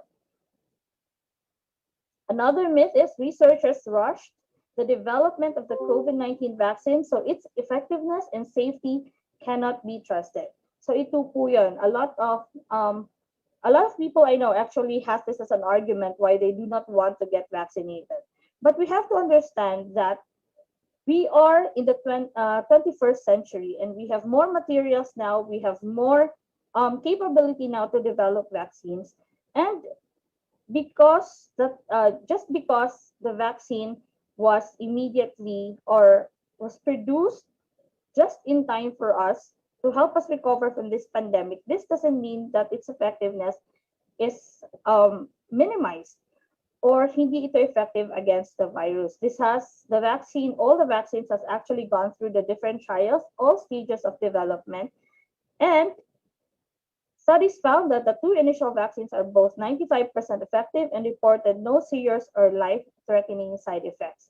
We can easily access information regarding the vaccines and their effectiveness, and there is no information or there is no data showing that any of the vaccines that we have has any serious or life-threatening side effects. The search for information can be confusing even when you find credible sources for information. So conflicting information or they recommend different treatments. Differences of opinion arise when there is no solid evidence. Thus, when this happens, kung meron po tayong mga naririnig na iba-ibang impormasyon, meron po tayong mga different opinions na naririnig from our colleagues, from our friends, and from strangers even, what we have to do is to consult with different health professionals to decide on what is best for us. CDC says that while it's a useful tool for researching health-related issues, the internet does not replace a discussion with a healthcare professional. So as discussed po by our previous speaker, when we go through the vaccination centers, it is important for us, especially if we are with comorbidities, now we have medical certificates with us and the prescriptions from our doctors, because this will help our medical professionals evaluate whether or not the vaccine is best for us or it is important that we get the vaccine at that moment or pwede pang ipagpaliban muna. We have to consult our medical professionals in order for us to get the right information and informed opinion by a professional. Immunization. Immunization is a key component of primary health care. It is an indisputable human right and one of the best health investments money can buy. It is critical to the prevention and control of infectious disease and it is a global public good. Vaccines don't save lives, vaccinations do. Kahit po marami tayong vaccine supply, hindi po ito gagana kung hindi po ito ituturok sa ating katawan. We have to get the vaccines inside our body for us to develop immunizations. Vaccines are one of the biggest public health victories in human history. This has already been discussed before, but it's safe to repeat this again and again, that COVID-19 vaccines are safe and effective. It is normal to have side effects after vaccination, and it typically takes 2 weeks after vaccination for the body to build protection against the virus that causes COVID-19. You are not fully vaccinated until 2 weeks after the second dose of a 2-dose vaccine or 2 weeks after a 1-dose vaccine. COVID-19 vaccines are more widely accessible, and people who have been fully vaccinated can start to do some things that they had stopped doing because of the pandemic.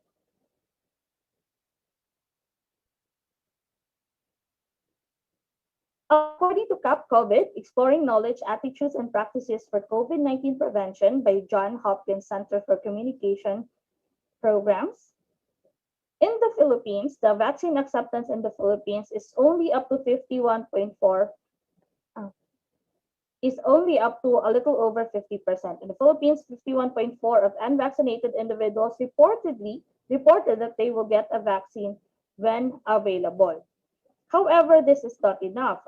Sabi nga kanina ng ating speaker, 70% of the population, or at least the minimum of 70% of the population is necessary to get vaccinated in order for us to develop a herd immunity.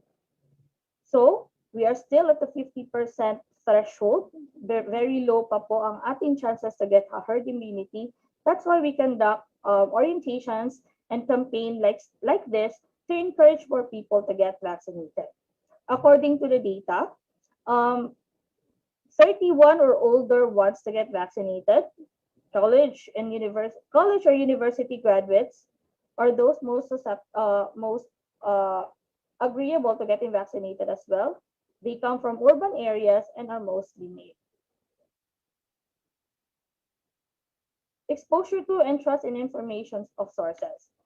So, according to data, exposure to information sources, we are primarily exposed to online sources. So, including na po dito, and very big factor dito ang Facebook because a lot of us use this platform to hear about other people, to talk to other people, and to get information. Second is the television. Third is health officials. Fourth is the WHO. Fifth are local health workers. And the trust information, we have the highest trust for the scientists and for the World Health Organization and local health workers. But this is not enough. If the information, the trust that we have for our sciences is not enough, if our sources of information do not actually or mislead us to believing that the information came from health professionals. We are going through the pandemic. We are experiencing a lot of negative effects because of the COVID-19 pandemic. However, it is not best for us to only go back to normal. We have to go into the state of being unnormal. Being a normal is building back towards a better everyday. We have to develop policies. We have to develop a system that will empower us to not experience the pandemic that we are going through now. We have to balance planetary and social imbalances because they reinforce each other and create a population susceptible to pandemics, susceptible to different social, political, and economic problems. So we have to change our ways, we have to change our system and our policies that will empower everyone and will ensure that everyone is provided with health, benefits, and everyone has access to different information that will provide us with a greater capacity to become better individuals and to become a more productive individual in our community. In the time of pandemic, this is our behavioral goal: achieve high and equitable uptake of COVID-19 vaccine by the general population. Because like I said, we are only in the 50% threshold and we have to reach more than 70% in order for us to have or to gain herd immunity. Achieving this goal will involve offering the vaccination, planning how and where to offer the vaccination, and tasked with maximizing uptake using strategies such as persuasion and the use of trusted endorsers or validators, influencers. So the offering of the vaccination and the planning is already ongoing and implemented by the DOH and all other government individuals. As for people or endorsers, very important, like yung ginawa ni RD na pinapakita ni RD na siya ay vaccinated na, this is a very good example of sino yung mga tao na dapat ina-approach natin, sino yung mga tao na pinapakita natin, trusted individuals, in order for all those who are still doubtful to also get vaccinated. Vaccine uptake and behavioral drivers is necessary knowledge. So what we have to do is to create an enabling environment, make vaccination easy, quick, and affordable in all relevant aspects. This is already done because the vaccines from our LGUs are free and they are very accessible. Like in the case of our vaccination center is at the plaza, sa covered court ng plaza. Harness social influences, focus on people who are particularly trusted by and identified with members of relevant communities. Like I said, very good example po dito ang pag-vaccinate and pagpakalat ng mga pictures ni RD na she is already vaccinated. We also have different schools division superintendents who are already vaccinated. And lastly, increase motivation, open and transparent dialogue and communication about uncertainty and risk, including around the safety and benefits of vaccination. As members po or as personnel ng the Department of Education, it is important for us to engage people into a conversation regarding the vaccine. As I said, we have to validate our information, we have to actively search correct information, and we have to spread this positively sa ating mga kasamahan sa bahay, sa ating mga friends, and everyone who is willing to listen to us. And for those who are hesitant, for those who are doubtful of the effectiveness of the vaccine or are in fear actually of the vaccine, it is best that we engage them into a proper conversation and do not just dismiss them. Marami kasi sa atin na because hindi na papavaksin ng isang tao, we automatically label these people, we automatically do not engage with these people, making this person even more hesitant to get the vaccine because that person doesn't understand the benefits of getting the vaccine. So this is one of our roles as teachers or as members of the Department of Education, to actively engage others into a discussion into getting vaccinated, because we have this kind of information drives, we have a lot of information materials that we can use to motivate this person. Vaccine uptake and behavioral drivers. Engage with local communities to develop and implement tailored strategies to support vaccination uptake. Work in partnership with communities, build trust, and ensure that messages come from trusted endorsers. As local circumstances change over time, drivers of people's behavior will shift as well, and it is important to timely respond to these changes. Essential to consider local context with judging the relevance of the information. Critical to obtain and use accurate, up-to-date evidence and consider new knowledge as it emerges to help shape forthcoming policies. So this is already done by our government, or this is already being implemented by our government. All we have to do is to reinforce the efforts by the DOH and all other health professionals so that we can get more of our population vaccinated in time, now that we have the supply to vaccinate these people. Key messages. When in doubt, ask. Develop and align messages and platforms across public and private sectors.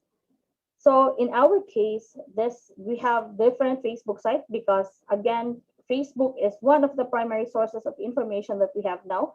So it's also important to utilize this platform in spreading correct information. And in our case, different divisions, regions, and even our central office has official Facebook page that can be used by our personnel and those that has access to Facebook to gain proper information. There is just so much information, so we have to be mindful of what and how we say and do.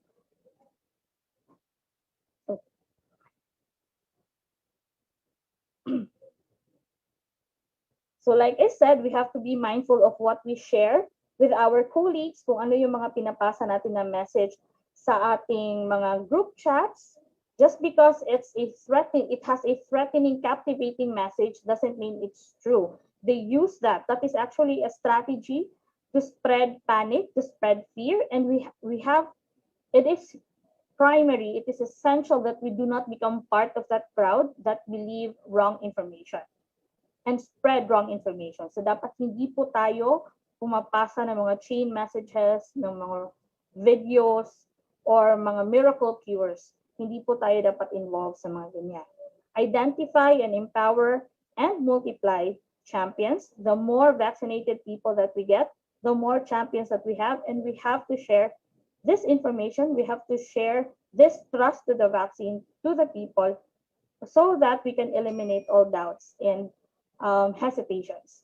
Your opinions, views matter. Watch out for the dangers of being misinformed, uninformed, and underinformed.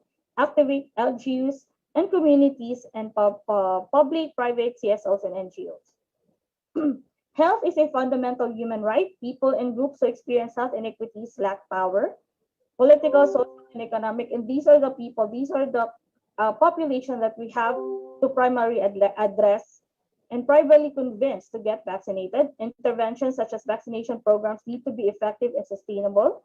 Access to the vaccine alone is insufficient. We have to have different systems and programs to encourage more people to get vaccinated, and systemic change has to be implemented. It is imperative to help empower marginalized groups and to ensure that no one is left behind. So, yun po ang ating discussion for infodemic. This is the picture of me getting vaccinated since I have a comorbidity as well. And I hope that this will help more people, and this information will be used by us to gain the trust of our colleagues, of our families and friends to get more vaccinated. So this lecture is from Dr. Nina P. Castillo Carandang of a health social scientist and professor of the Department of Clinical Epidemiology in the College of Medicine in University of the Philippines, Manila. So thank you for listening, everyone. Okay, thank you very much, Therese. You have given us a luminary on how to reason and to especially to understand better. And of course, as always, to be the source of the right information. So, obligado tayo magbigay ng right information sa ating mga audience po. So, we should also learn how to know the truth. So, we need to research also, no? So that we can arrive with an informed decision dito na yon, no? So, let's correct misinformation and disinformation. So, let's know facts and myths about COVID-19. Okay, with that, thank you very much, Therese. I think it's time that we entertain question. Meron ba tayong question on her session? So, meantime, hintayin natin, but we'll go back to Dr. Caray from DOH. Meron pa kasi tayong question dito na remained unanswered. Anyway, if there are questions coming from the session of Therese, we'll also raise it up. Meantime, Doc, Caray, are you still there? Okay, here's a Yes question. po, ma'am. Yes po. Yes Nandito po. po. Okay, thank you very much for staying with us. So, ito po, may may question pa, no? Halimbawa lang po, this is actually coming from Sir Richard Dumolho Apaw. Halimbawa po, si teacher ay may malalang nararamdaman after vaccination at kailangan po siya talaga dalhin sa hospital. Sino po ang liable sa hospitalization bill po? Kami po ba ang magbabayad? Yun po ang tanong, Doc. Ang una-una pong gagawin, example, may naramdaman yung teacher after vaccination is to report sa LGU na nagbigay ng vaccine. So after that po, dun na po, yun yung parang umpisa ng process, and yung succeeding processes po, yung determination kung sino magbayad, either si LGU or si DOH. May mga available naman po na funds na naka-allot for instances na may mag-develop po ng symptoms or sakit na related sa vaccine. Of course po, may mga validation na gagawin para malaman talaga na related yung sakit na nangyari to the vaccine. Okay, thank you very much, Doc. So still another question. Will it be possible that a person vaccinated with Sinovac for the first time and vaccinated with another one, example with Pfizer for the second vaccination, pwede po ba? Kasi nabusan na for the first vaccine. Will it be possible, Doc? Meaning po, yung second dose, parang ganon? Yes po. Preferably po kasi wala pa pong study nung yung parang first dose mo ibang vaccine. Preferably po dapat same brand. So pag Sinovac po ang first dose, dapat Sinovac din ang second dose.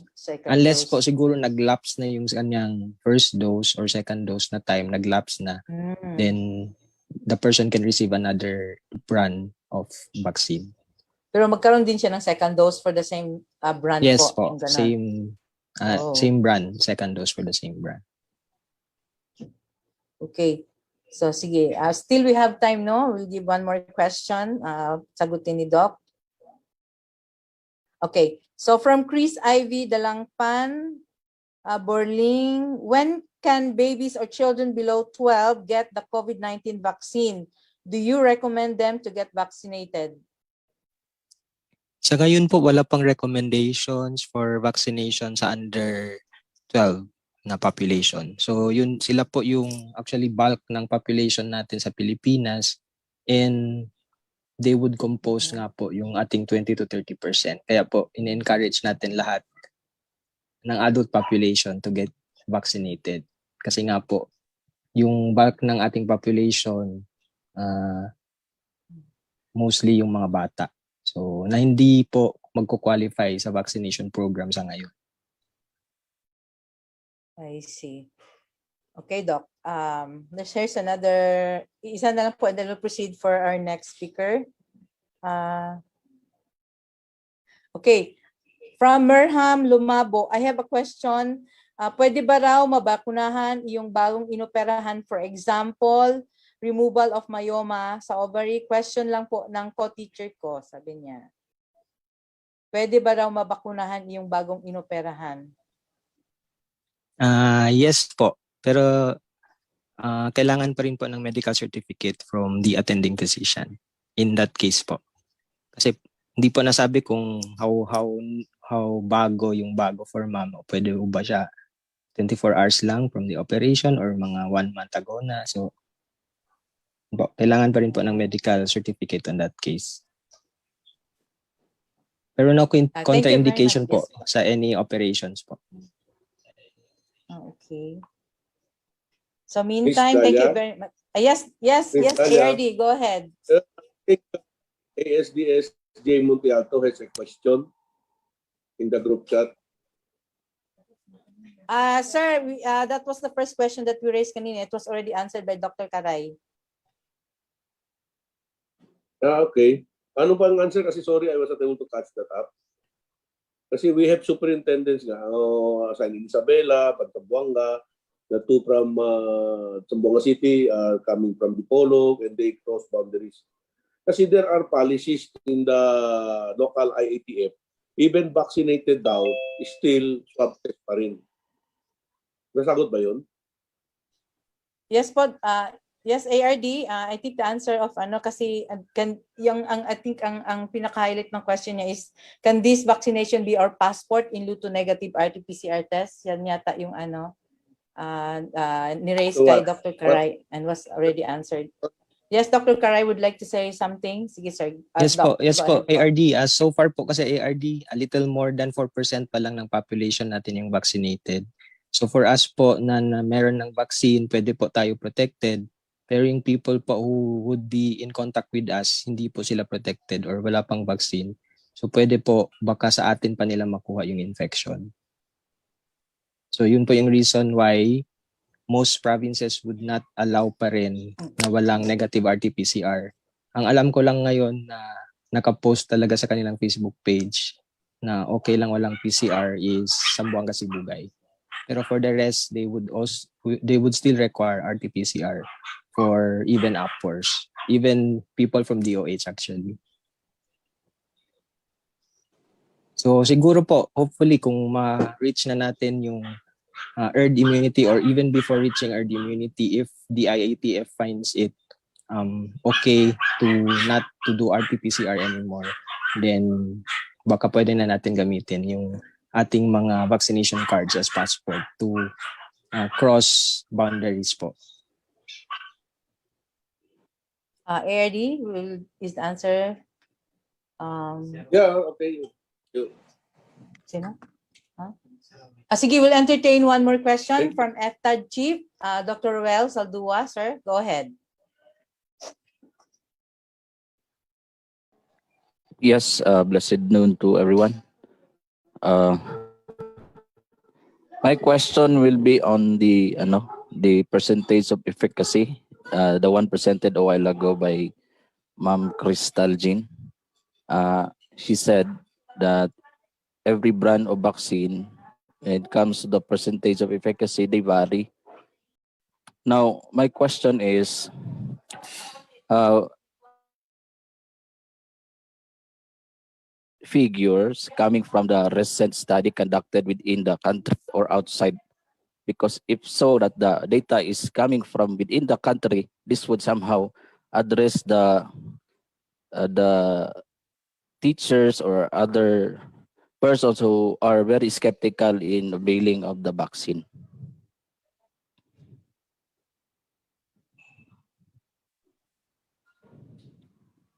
Yung mga vaccines natin, sir, available, ang na-mention ni Ma'am, like na-mention din ni Ma'am Crystal kanina, yung range of parang protection niya against symptomatic COVID is ranging from 60 to 90%.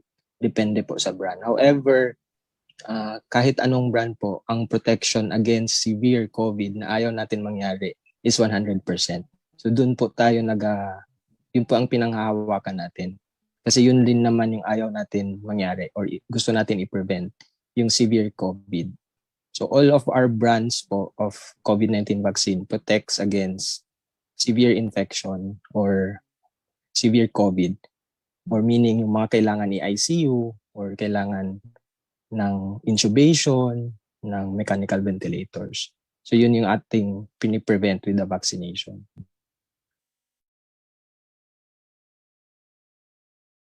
Okay, thank you very much, Doc, for the answer to that question. I think mag-post muna tayo sa ibang to entertain questions. We'll proceed for our next speaker. Yes, Doc J, please go ahead.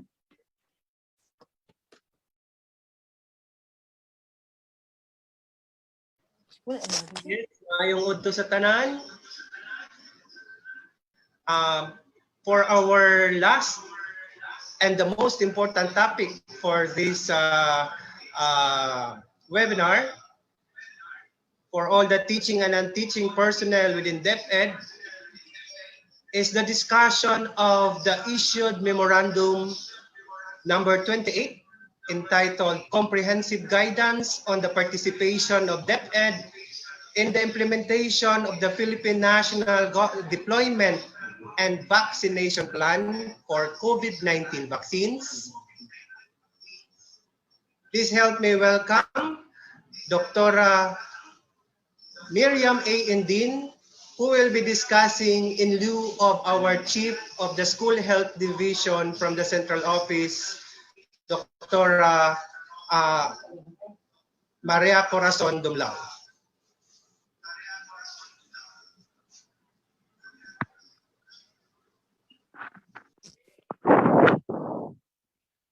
Yes, Doc, while we're preparing your PowerPoint presentation, please do the preliminaries muna. Good afternoon, everyone. This presentation is actually of Dr. Maria Corazon Dumlao.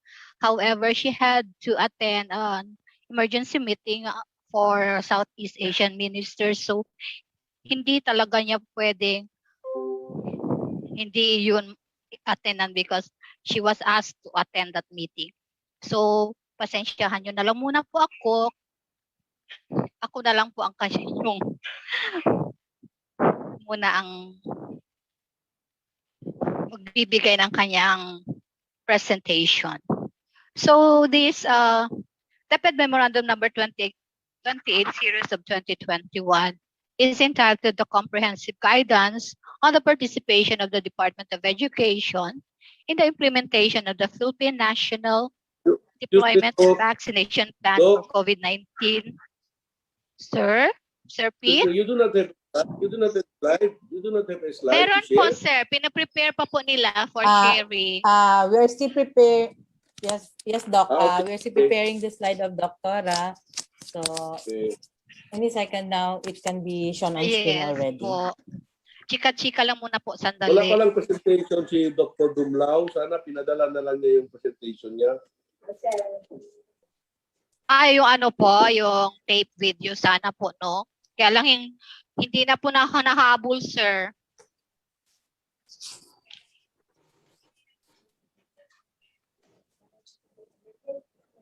Para ma-expose naman ang beauty mo ngayon. Ayan, mayroon pala. Overexposed na. Yes, sir. This is the Dr. Corazon Dumlao, ang kanyang curriculum vitae. And she's very super busy talaga dahil almost every day ang meeting na pinapatawag siya. Being the head of the health division. Sana all.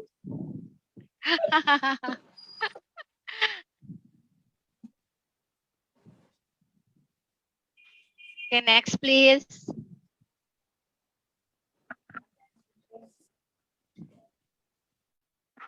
Let's go to the presentation now.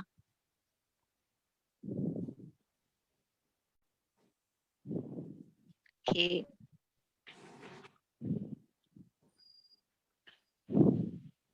Our apologies, no? Okay, I think it was just given parang midnight na, so we didn't have the time already to check the content of your PowerPoint. But I think what was given to us is only the curriculum vitae of Dr.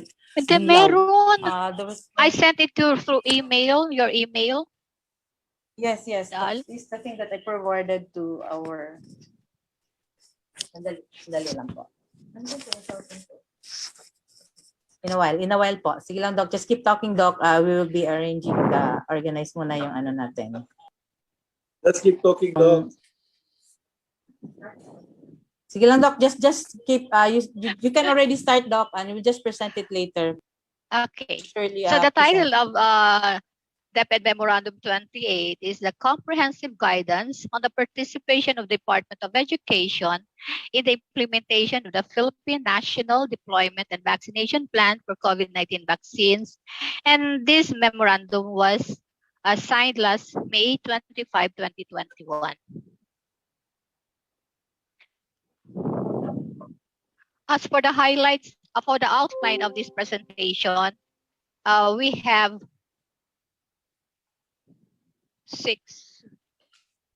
five parts. The first part is the highlights on the National Deployment for Vaccination Program, which is relevant to DepEd.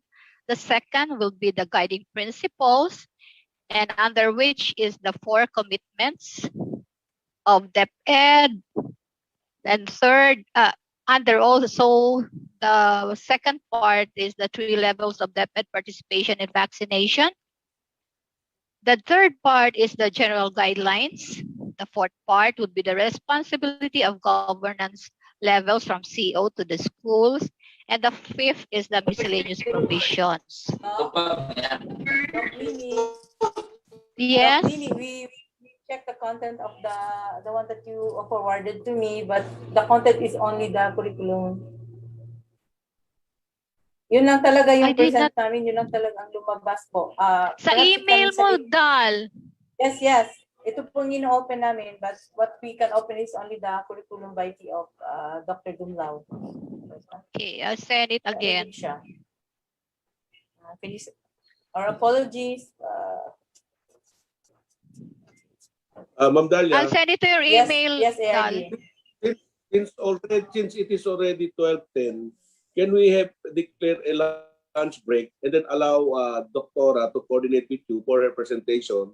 And then we'll have a lunch break. We will resume at 1 o'clock. Is it okay? Sir, that's actually the issue that we have now. We cannot really stop because as of now, this is actually live stream in the DepEd Philippines and we cannot stop. We cannot pause. So I think what we can encourage now, while we do... Come again, what's the... We are actually live in DepEd Philippines, sir, so we cannot stop because it will give us yung parang lull in the video presentation. So okay, allow. Excuse me, Doc. Allow Doctora to prepare, and we entertain questions na lang muna. Yes. Mayroong okay po. Doc, can you resign? We entertain questions na lang muna. Doc, we'll have 15 minutes to do that, Doc. Okay. So meantime, siguro we'll be entertaining questions coming from our from the FB muna. But siguro baka mag-take time pa. Sige, we will allow of question coming from those who are already in the Zoom platform. You can raise your question now. So while we are entertaining, we're still fixing some technical aspects here. Yes, coming from the platform, anybody from the schools division office? Ay, pwede man may.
Is Dr. Karay still around, Doc? Siguro meantime, siguro while we are having our lunch now, you can have your lunch while monitoring our screen for this event. So we'll be Yes, dito reading pa, to you ma'am. some of the questions. I thank you po, Doc. Pasensya na po. So we will be raising questions pa, no, coming from our audience. So, by the way, Doc Mi, we just opened na lang, ganito na lang. Anyway, ang DepEd Memorandum 28 natin, series of 2021, can just be found. No, kung wala talaga yung PowerPoint, we can open na lang siguro yung DM, Doc. Ipipresent na natin yan in a while. Meantime, ito po, Doc, no, from Crizalo Dalompines. Just confused, Doc, why do some of the individuals who were vaccinated after the second dose, they were still diagnosed as positive in COVID-19, which lead to their death? Is there a possibility that there is a negative reaction? Hello po. Good morning. Good noon. So, Yes po. may mga cases po na nag-positive after their vaccination. Yung iba po nakuha nila even before the vaccination pa. Meaning na-expose sila sa pwede sa asymptomatic or sa people na infected with COVID-19 even before they got their vaccines. And na-mention din po kanina na yung effect po ng vaccine natin usually takes 2 weeks before siya magkaroon ka ng immunity against COVID-19. But the vaccination doesn't mean na hindi ka actually ma-infect. No, it will just protect you against the worst form of COVID infection. So pwede po yung iba nagka-infection doon sa window period na hindi pa fully develop yung immunity against the infection. So like yung nasabi po kanina, ulitin lang po natin, yung full effect ng vaccine natin usually takes 2 weeks after you had your second dose. So necessary precautions po to take, like nasabi ni Ma'am Crystal, yung observance of the minimum public health standards, yung ating BIDA Solution Plus. Okay, thank you very much, Doc. So here's another question.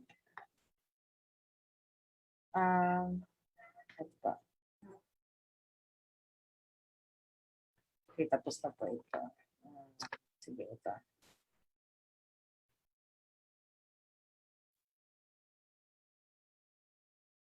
So, a comorbid or diabetes and cancer got infected with COVID last April 6, 2021, mild COVID. Do I have immunity or I still need to be vaccinated? You still need to be vaccinated po. Kasi there's no study pa showing that an infection would be enough to actually develop immunity against COVID-19 reinfection. So, kailangan pa rin po ma-vaccinate yung patient, especially so na meron siyang comorbidities. Okay. Thank you, Doc. Here's another question. Wala pa ba? Okay na. Okay, sandali lang. We'll have another last question muna to before we proceed to the next speaker. Chris Ivy Dalangpan. When okay, natapos na pala to. Sorry po.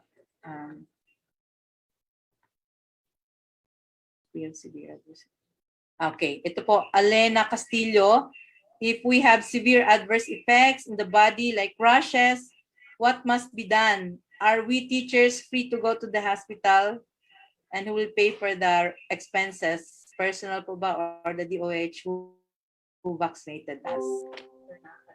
Hindi, it's another. Yun po,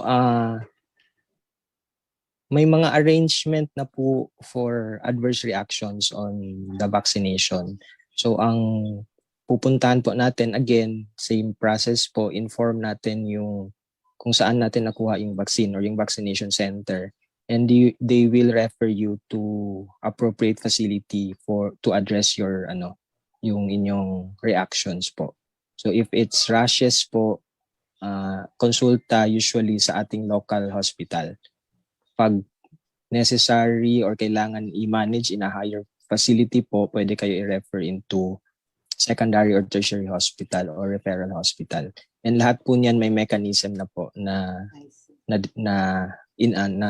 nakalatag na po yung mechanism for referral, and including na din or kinonsider na din yung mga financial aspect of that po. Thank you, Doc. I think we'll have one last question na lang po, Doc.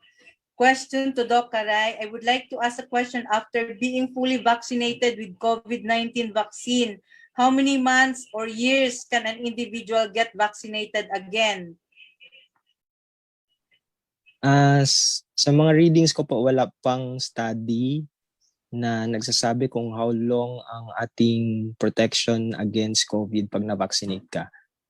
So, kaya po, ini-encourage pa rin yung observance of the minimum public health standards. So, although may mga ongoing na research na dedicated talaga to determining how long would the protection, kung gaano ka frequent dapat yung vaccination, may mga ongoing studies na po on that. So COVID-19 po and yung mga aspect like vaccination, treatment, may mga ongoing studies po on that. So revolving po or developing pa rin po yung ating mga protocols on COVID-19, including yung vaccination protocols. So for now po, wala pa pong parang na-release na study na kung gaano ka-frequent dapat yung vaccination after you have received your complete dose. Okay, thank you very much, Doc. I think that will be all for our guests from the DOH, no? Dr. Caray and Ma'am Crystal de la Serna. So siguro we'll not hold them so long kasi parang, Doc, you still have another important, I think, appointment, no? So siguro meantime, before proceeds kay Doktora, siguro because we'll be discussing about DepEd Memorandum number 28 already. Siguro magkaroon muna tayo ng wala pa naman muna. Photo. Ma'am Dalia. Yes, sir. Yes, ARD. May slides naman. Meron na po tayong slides, Doc. ARD. Andyan na kasi si Doktor. Baka pwede sagutin yung mga tanong. Meron na akong tanong sige po. Yes, go ahead, sir. Yung the case, I hope you are familiar of Roberto Torres, Dean Roberto Torres, na after the vaccination, nagkaroon ng fever, dinala sa ospital, nag-ICU, tapos namatay. So we also heard about other cases. So posible pala yun na namatay, tapos when he was tested, after kasi protocol, he was found positive. And we have also learned about other cases here in Zamboanga City, and of course in other places. Is it true that even vaccinate na pa sila, point possibility pa rin na maging positive? Yun nga po, ARD, if na-infect ka or you got the infection within that 2 weeks na nagde-develop pa yung immunity or wala pa yung full effect ng vaccine sa katawan, So, like nasabi po kanina, after 2 weeks pa yung full effect ng ating vaccine or yung fully developed ng immunity natin against the COVID-19 infection. So, within the 2 weeks after your vaccination po, yung second dose natin, talagang kailangan ng extra precautions pa rin or to observe the minimum public health standards pa rin. So, mask pa rin, face shield pa rin, frequent hand washing pa rin, social distancing pa rin. Kasi pwede doon makuha yung infection within that period. Yes, thank you, Doc. Are there any question additional question coming from our SDS, ASDS?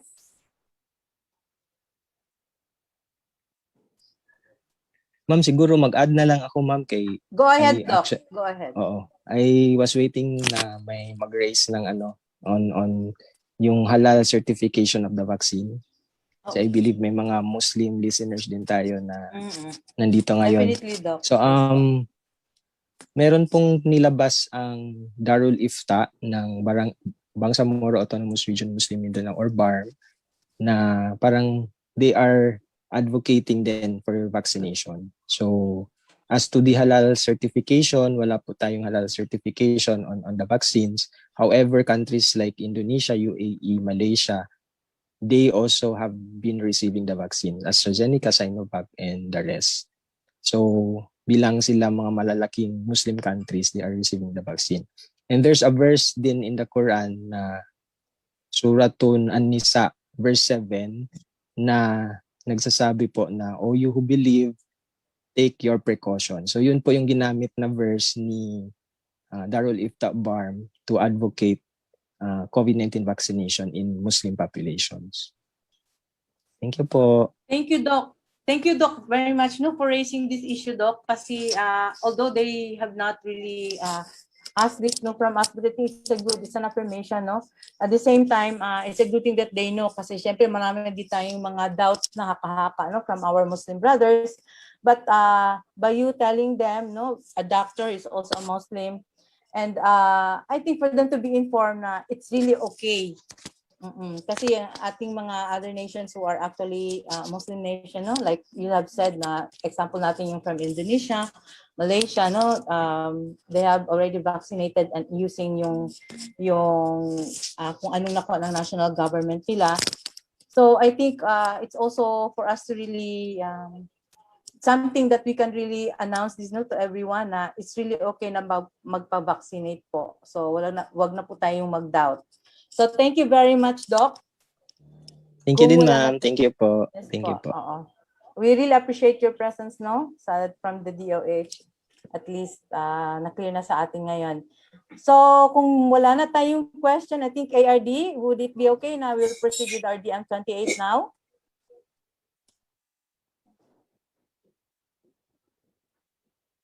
So kung wala na, I think it's time na siguro na we'll listen to Doc Miriam Indin.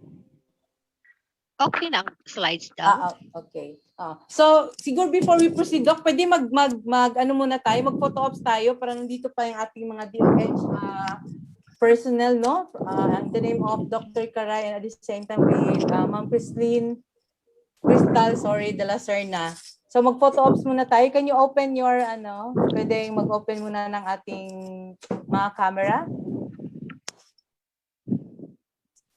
Para meron din tayong remembrance sa kanila for our documentation at the same time.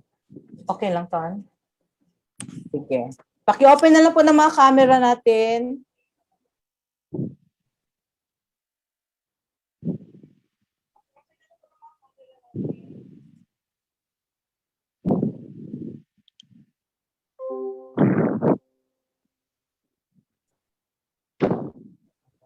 Okay, sige, Ton, go ahead. 1, 2, 3, smile. Ito, tingnan lang, tawagan. All right. 1, 2, 3. Last time. To the last time. 3, 2, 1. Okay, go, go, go. Thank you. Muchísimas gracias a todos. So thank you very much, Dr. Rai and Ma'am Crystal de la Serna. Will not hold you anymore kasi alam ko meron pa kayong ibang importante din na mga appointments. But really, department in the name of the Department of Region 9, thank you very much for your presence. Salamat Thank you po. po sa lahat. Be safe lahat po. Thank Sa you. ulitin po. Sa ulitin Yes po. po, Kasi yes po, meron pa yes po. tayong mga next webinar series. Next week, that will be next week na, di ba? So we'll be announcing that later. Okay, thank you very much. And Doc Miriam Indin, please take it away. Okay, first slide, please.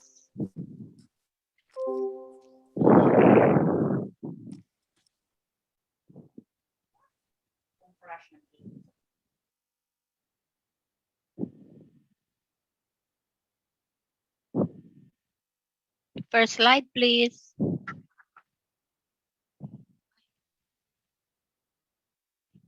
Hindi man yan siya.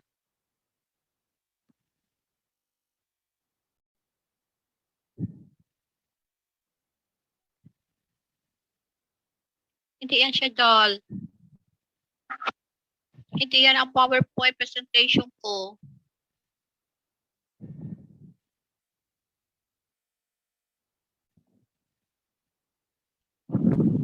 I sent sa email mo, doll.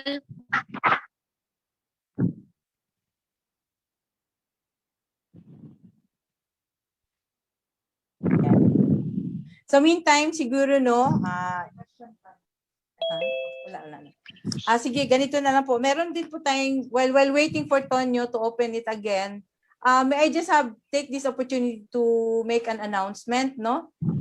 So kasi last week we had already disseminated the information that we are supposed to have another for the next webinar series and orientation on June 11. That's going to be on Friday supposedly. But because of there are also some conflict of schedules with our speakers on June 11. So again, we issued an advisory.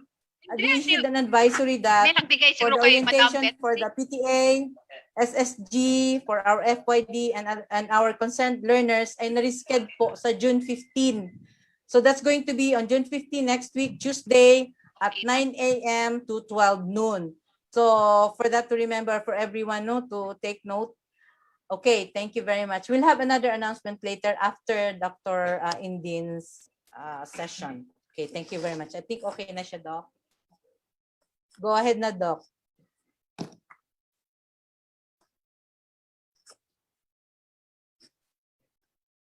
Doc, naka-mute ka, Doc. Sorry. Okay, so this is supposedly the presentation of Dr. Maria Corazon Tumblao, our Chief of the Health Division in the BLSS Central Office. Next slide, please.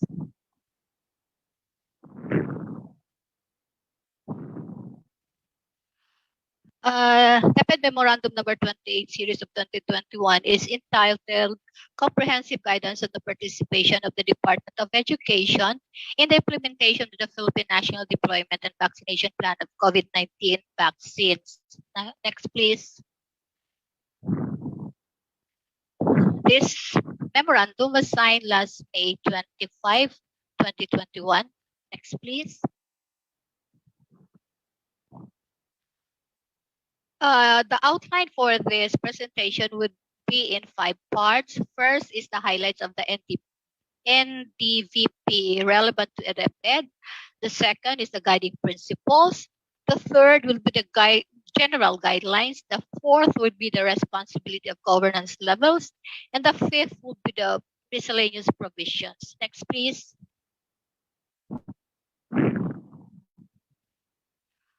But the focus of this presentation would be, balik muna tayo, would be on the third part, which is the general guidelines. And along with this would be the alignment with the national directives, the contextualization based on felt needs of the stakeholders, the vaccination, the focus on demand generation, voluntary participation in vaccination teams, ensuring provision of necessary support and coordination for the use of schools. Next, please. Next slide, please. For the alignment with national directives, it says that all concerned shall ensure that any engagement of DepEd across all governance levels should be aligned with RA 112525, which is the Act establishing COVID-19 vaccination program. The NDVP and related issuances such as the DOH Department Memorandum 2021-099 or the Interim Omnibus Guidelines for the implementation of the National Vaccine Deployment Plan for COVID-19 and any other subsequent issuances.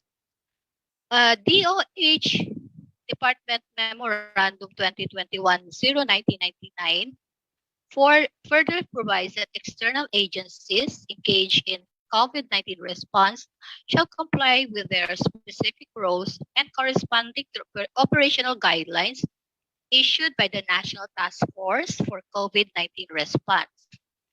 Consequently, all concerned shall ensure compliance with existing national policies such as the Data Privacy Act. So we really must ensure that the Data Privacy Act will be in place. Next, please. Next slide, please.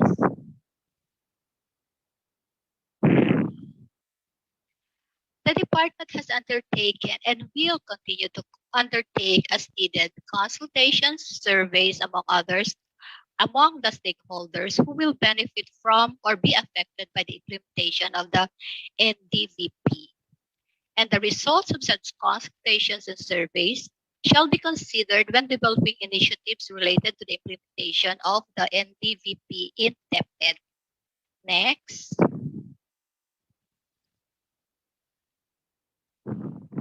Regarding vaccination, the decision to get vaccinated shall be the personal and voluntary decision of every personnel. Informed consent is required for the vaccination program. For the NDVP, consent will only be valid if it is informed, understood, and voluntary, and the person consenting must have the capacity to make the decision. But there is a special consideration given to those individuals who may lack capacity to give consent. And consistent with the provision of RA 1125, that the vaccine cards, which shall be issued to all persons vaccinated, shall not be considered as an additional mandatory requirement for educational, employment, and other similar government transaction purposes. The policy shall be issued by DepEd that will tantamount to making vaccination obligatory for personnel or learners. Similarly, any decision to refuse vaccination, including the reasons for refusal, shall be expressly written and properly recorded. Next, please. DepEd shall primarily participate in demand generation and communication activities across all governance levels angled on the promotion of informed decision. Key messages to support demand generation and communication initiatives shall be integrated in DepEd multimedia platforms such as our DepEd Commons, our DepEd TV, the DepEd social media pages, the lock sessions, where it is applicable and practicable. And the central office shall launch a comprehensive communication plan for this purpose. Kaya po, andito na po itong back to school campaign of the public affairs. Next, please. Next, please. Voluntary participation in vaccination teams. Any other involvement in local vaccination initiative that is beyond the scope of their work in DepEd, particularly participating as members of vaccination teams, shall be voluntary. So it must be emphasized that it will be voluntary. DepEd school and health nutrition personnel as medical frontliners are among the top priorities among the eligible groups because they may be tapped for actual vaccinations. Their participation in actual vaccination shall remain voluntary, similar to the current arrangement in other DOH-led immunization programs implemented in DepEd, as well as in their participation in other activities related to COVID-19. Based on the NTVP, teachers may also be tapped on a voluntary basis as health educators or documenters, recorders, and vital sign takers. In operationalizing the NDVP in DepEd, willing teachers are encouraged to volunteer only as health educators, but not as vital sign takers, except when they are also qualified to do so or they are with health-related professions. Like example, he or she is a registered nurse, but a teacher. The engagement of teachers as volunteers must further be compliant with DepEd's no disruption of classes policy. Involvement of any guidance counselor for the provision of counseling and psychosocial support shall likewise be voluntary. It is underscored that the specialized practice of the guidance and counseling shall be limited to registered guidance counselors. Next, please. Next slide, please.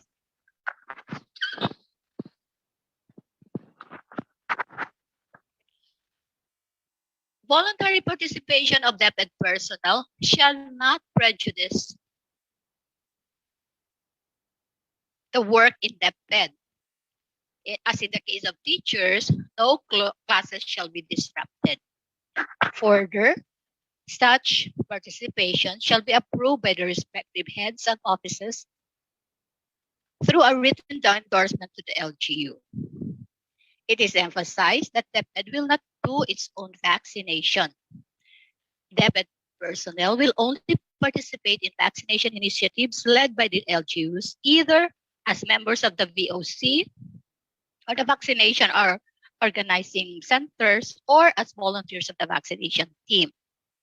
As stipulated in DOHDM 2021-0099, submission of required data for master listing, microplanning, and ensuring that designated vaccination sites fulfill the standards set by the DOH, among others, which are the responsibility of the LGU. Next, please. Next slide, please.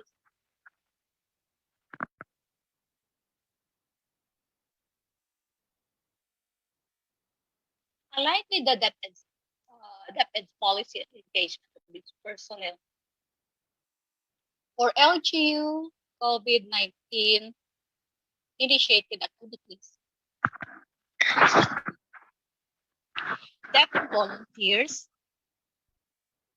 for tasks that are not beyond the scope of their work in DepEd shall be granted by the National Task Force through the LGUs, proper trainings, personal protective equipment, sanitation resources, and applicable remuneration or allowances. In some instances, the LGUs will request volunteers from DepEd.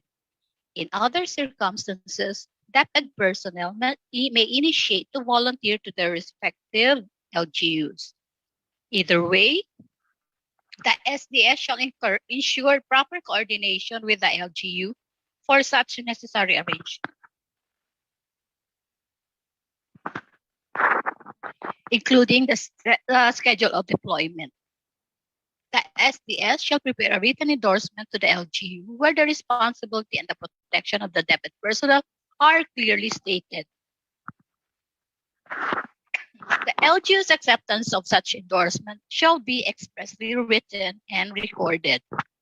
Next slide, please.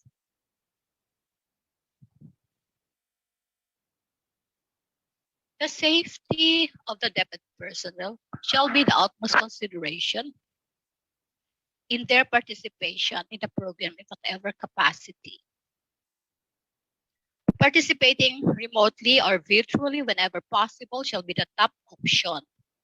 Participation of DepEd personnel in face-to-face or on-site vaccination activities, especially prior to the return to receive the vaccine is highly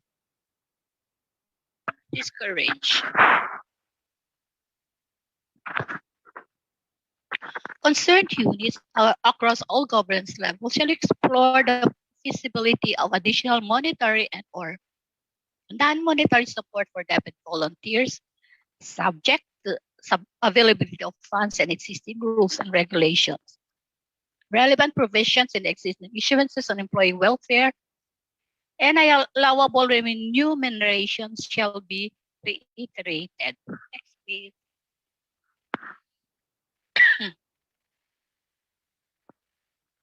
Next slide, please.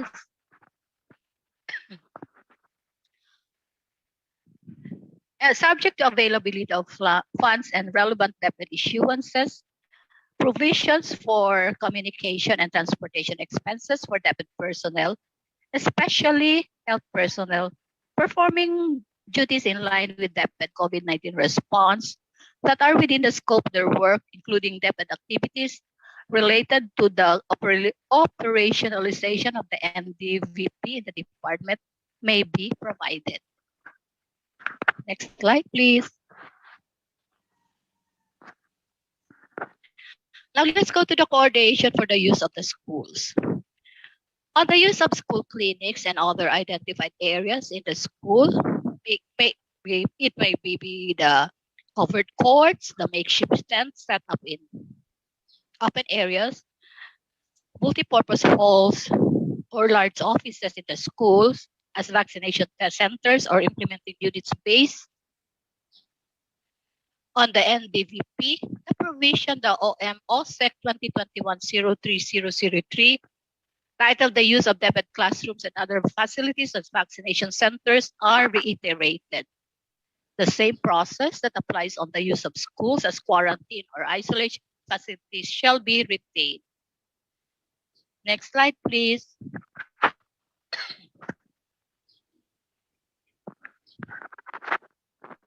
With existing policy regarding delegating the assessment, approval, and coordination on the use of schools as quarantine or isolation facilities to regional directors, the same shall be maintained, especially as the existing systems highlights close coordination between DepEd, the LGU, and the health authorities.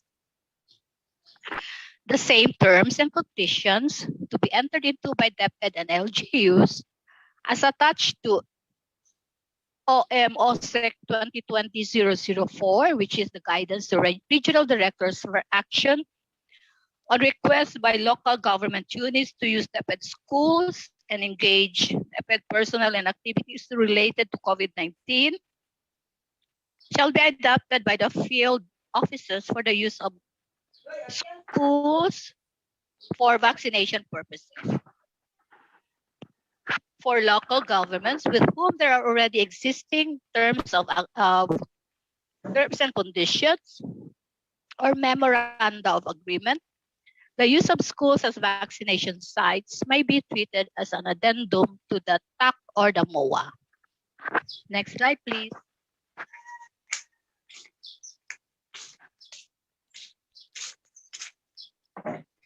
The high level of coordination would facilitate the selection of schools in strategic locations and with sufficient capacity and human resources, especially in referring adverse event following immunization, adverse event of special interest cases. Not all DepEd facilities can comply with the DOH and IATF requirements for a vaccination center.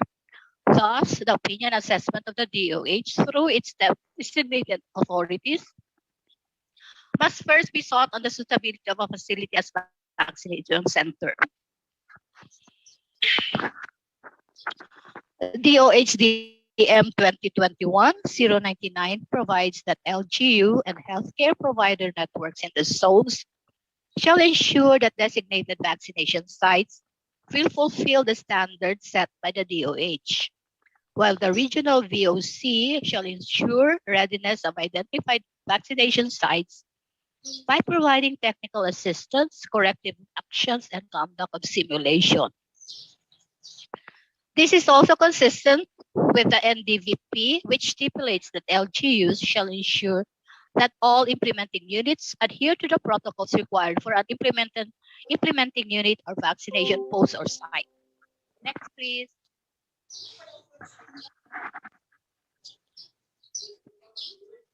With the reality that a number of schools already serve as quarantine or isolation facilities,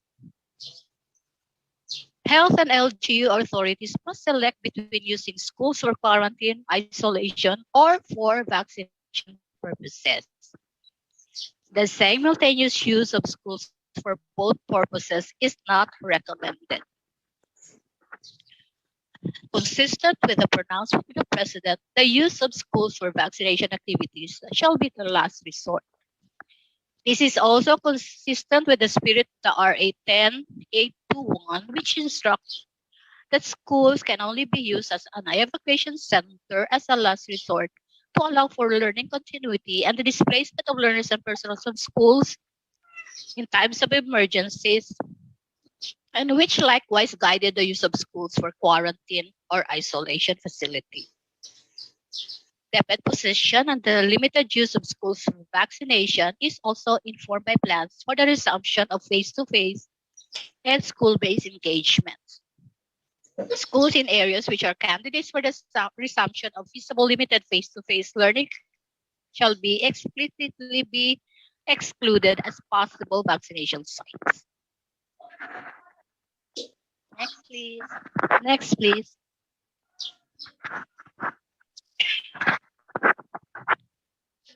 While classes are delivered remotely, schools still currently serve as venues for the school-based activities in support of the basic education learning continuity. These shall be considered when selecting such schools to be used as vaccination sites. In cases where there are other health-related projects in the school, a vaccination center need not be put up anymore because of the risk involved. In other words, health-related activities should not be mixed with other activities in the same school facility. The safety of the school personnel reporting on site in schools and the uninterrupted operations of the school for learning continuity shall be of utmost consideration.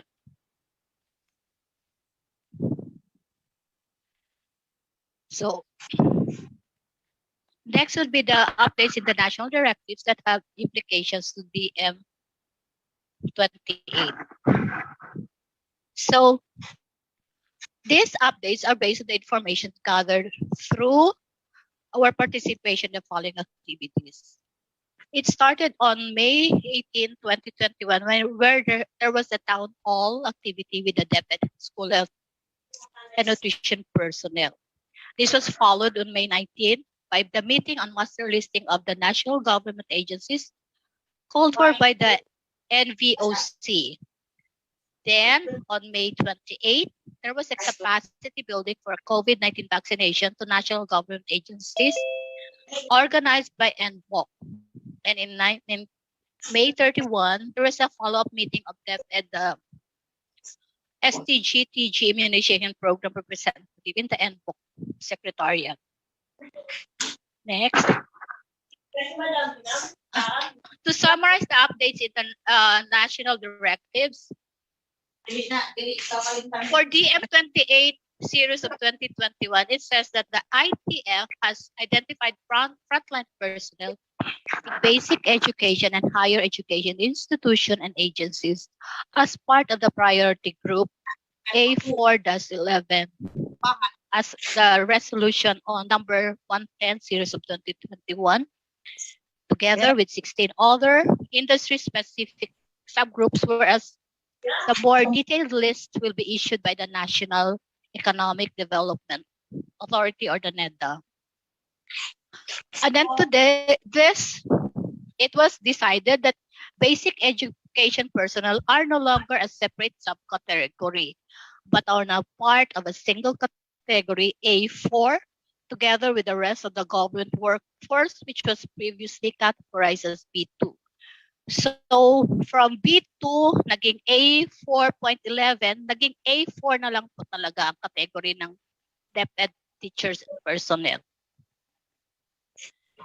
Now for the DM28 Series 2021 again, as stipulated in the DOH DM 2021-099, the submission of required data for master listing, microplanning, and ensuring that designated vaccination sites fulfill standards set by the DOH, among others, are the responsibility of the LGU.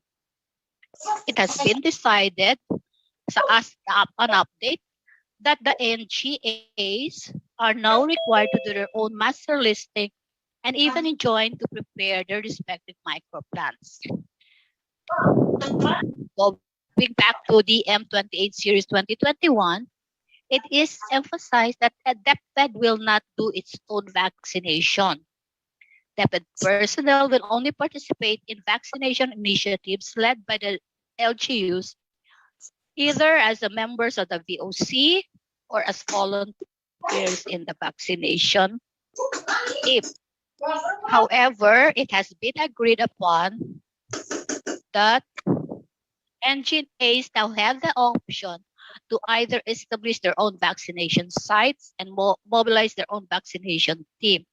So depende na po yan sa agency kung gusto nila to have their own vaccination centers. Next, please. This is in the revision of the category of A4.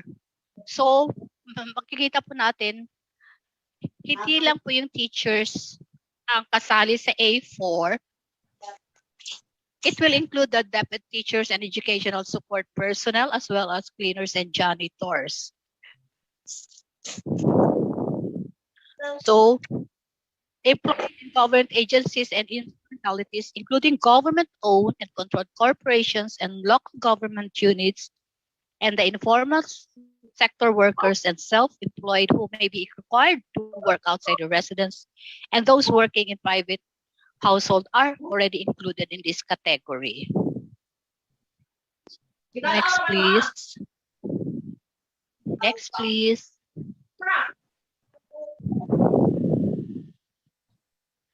So this is the new list of categories for A4, which is made official by the IATF Resolution number 117, issued last May 27, 2021. In effect, basic education personnel are no longer a separate category sa A4.11, but are now part of a single category A4 together with the rest of the government workforce, which was previously categorized as B4. And this was also confirmed the following follow-up meetings. And in the IATF resolution number 17, it is worth mentioning that the vaccine deployment for the updated priority group A4 will be initially focused in NCR, Bulacan, Pampanga, Cavite, Laguna, Batangas, Rizal, Metro Cebu, and Metro Davao. So sila po yung mauuna sa A4 na vaccination. Please.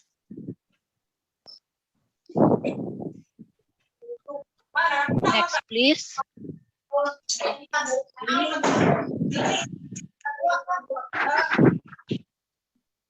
Next slide, please.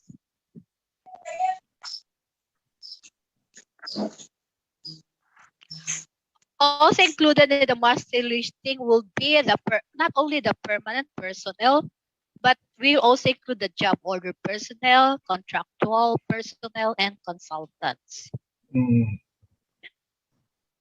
Next, please. Next slide, please. So, NTOC Advisory number 43 advises all government agencies and instrumentalities to designate a focal person who shall take charge of the profiling and master listing process and ensure that the outputs of the said process will be transmitted to NBOC in an orderly and timely manner. As per the discussions during the May 19 meeting and the May 28 NVOC capacity building and the May 31, 2021 follow-up meeting, NGAs are also advised to prepare their own micro plans. Next, please. On establishing own vaccination sites, 3 modalities were explored. One is for establishment of its own vaccination site and mobilize vaccination teams. It has advantages and disadvantages, however. The advantage would be talagang sa inyo lang yan. Lahat ng DepEd personnel, isang lugar lang siya. But the disadvantage would be it would entail more manpower, and you also have to remember that the cold chain for the vaccine is really difficult. COVID-19 vaccines need at least the sub-zero temperature, and which I think the DepEd will not be able to have. The second modality will be to link with existing vaccination sites with manpower capacities. Like if you want to link with the national government hospitals or the AFP health services, that can also be done. The disadvantage would be they will also cater to their own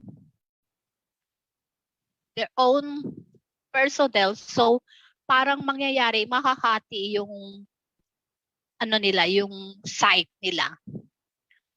And the third modality would be to link with the LGUs and utilize the capacity of the vaccination sites. This third modality is what we are doing now, linking with the LGUs and letting our teachers be vaccinated in the LGU vaccination sites. And this is more advantageous because our teachers can just be vaccinated in their own locality, on the health center which is near their residences. Next, please.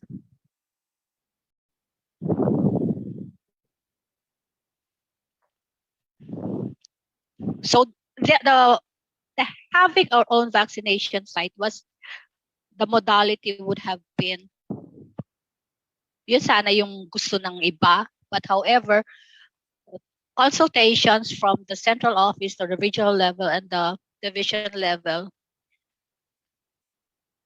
mas nagustuhan po nila yung modality 3. So it was the modality 3 which is now the preference, which is to link with the LGUs as the vaccination site. So this will be all for our DM28 series of 2021. Dali. Yes, Doc. I get it. Okay. Are you done, Doc? Done. Okay. Yes. Thank you very much, Doc. If we have questions coming from the platform, to those in the Zoom platform. May questions na tayo ay coming from Yes, them. please. You can now raise your questions to Dr. Aydin from our SDS, ASDS, Chief of the divisions, functional divisions. If we need to clarify. Anyway, Doc, while we're waiting for the question, Doc, baka meron kang announcement, coming from the Bureau of School Health Division.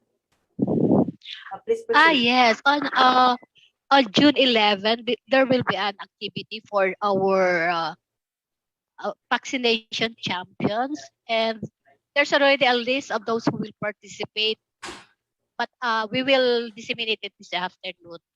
So this will be a whole day affair on June 11 for the vaccine champions. And please be reminded on June 10 will be our simultaneous emergency drill, earthquake drill, simultaneous national. What time? It will be on 10 o'clock. I think it's on 10 o'clock. Pero virtual ang signal, and then prior to the drill, meron pa tayong may webinar ata. So this is for the DRMM.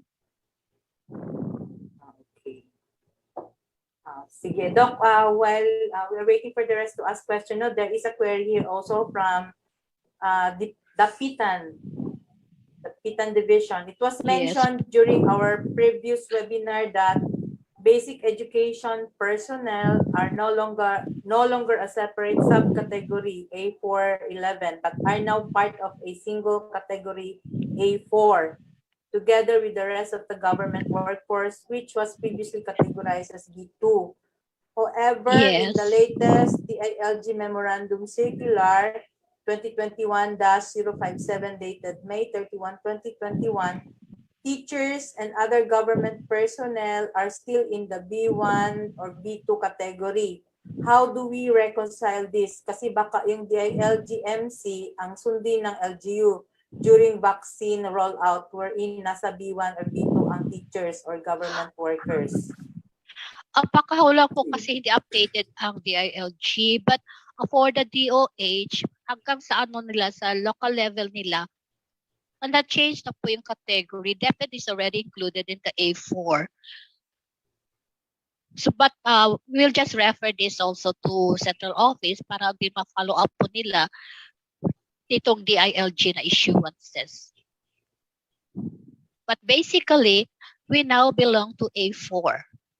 So tayo ang next in line to get the vaccines. Okay, so yan ang point of clarification natin, Doc, kasi yun talaga ang medyo mahaba-habang tanong. Oo nga. Yun nga din, yung sa first town hall namin, there was the speaker coming from DOH. Ang category pa nga ng DepEd was in B2. So we questioned that because, di ba, may announcement din si Secretary Briones that we will be classified as A4. Yes, so, A4. Oo, kaya nga we brought that up to DOH and they made the necessary corrections. Okay, Doc, there's also a concern here, no, raised in our office kasi as far as yung announcement, no, is concerned for our office or sa atin nga, because sa A4 category na tayo na we are supposed, they're so eager na ma-vaccinated na. But up to now, medyo hindi pa man clear sa atin kung kailan talaga. Can we really be certain with the schedule of our, lalo na sa regional office? Depende po kasi yan sa sa LGU ng scheduling nila. Dapat na tayo, na register na tayo sa local natin, health unit. Tapos we'll just, kasi nakalagay naman sa mga registration doon yung cell number natin. So they will just notify us on the schedule of our vaccination. They will call us up. So any other question coming from the platform or from our FB? Idol, kanina di ba, it was brought up yung hindi na vaccinate na hindi pwedeng magturo, yung mga ganon. So, wala pa kasi tayong issuance na policy na kung hindi ka na vaccinate, it will be parang sa'yo, black mark sa'yo. Wala po tayong issuance ng ganyan. Kasi nga, it's voluntary. Hindi natin mapipilit kung ayaw ng teacher. But we will encourage the teacher to be vaccinated. Pero kung talagang ayaw niya ma-vaccinate, we will not take that against them.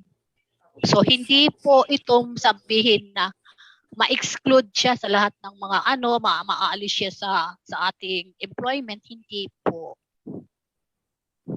May question ito dito, Doc. Okay, Doc, thank you.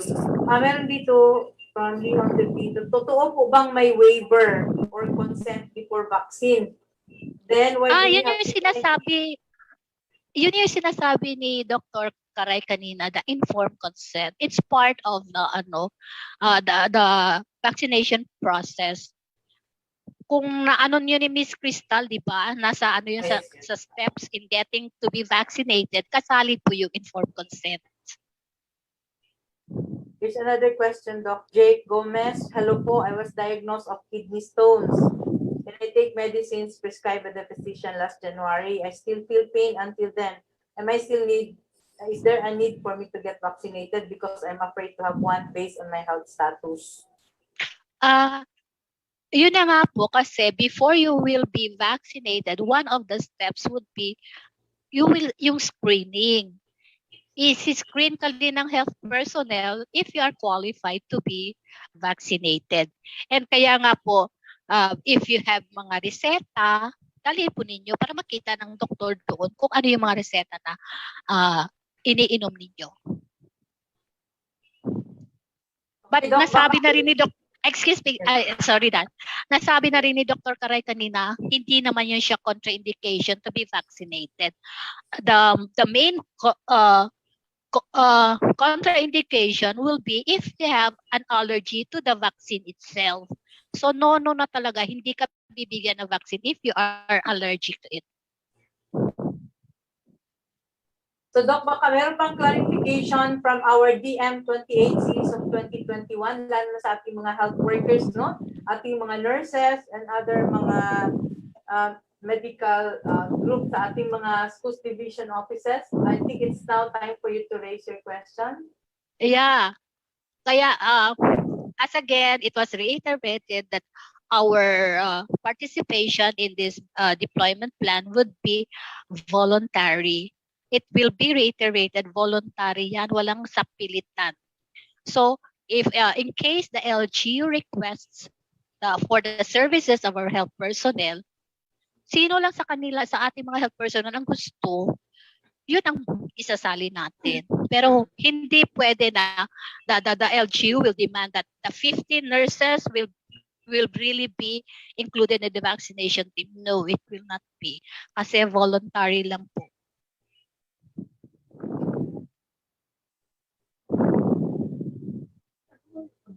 And the emphasize din kasi na hindi pwede na yung activities ng DepEd will take priority kaysa sa volunteering or sasama sa activities ng LGU. Mauuna pa rin yung activity ng DepEd. Excuse me. Yes, Sir D. Go ahead. Excuse yes, me. sir. May we ask the school attendants present if there are already cases of requests from their local chief executives or local task force as to tapping our nurses, second, teachers to assist in the vaccination program. For the record lang, kasi last time, yung I learned that June Batan reported that some ICT coordinators were tapped to help in the encoding data or whatever.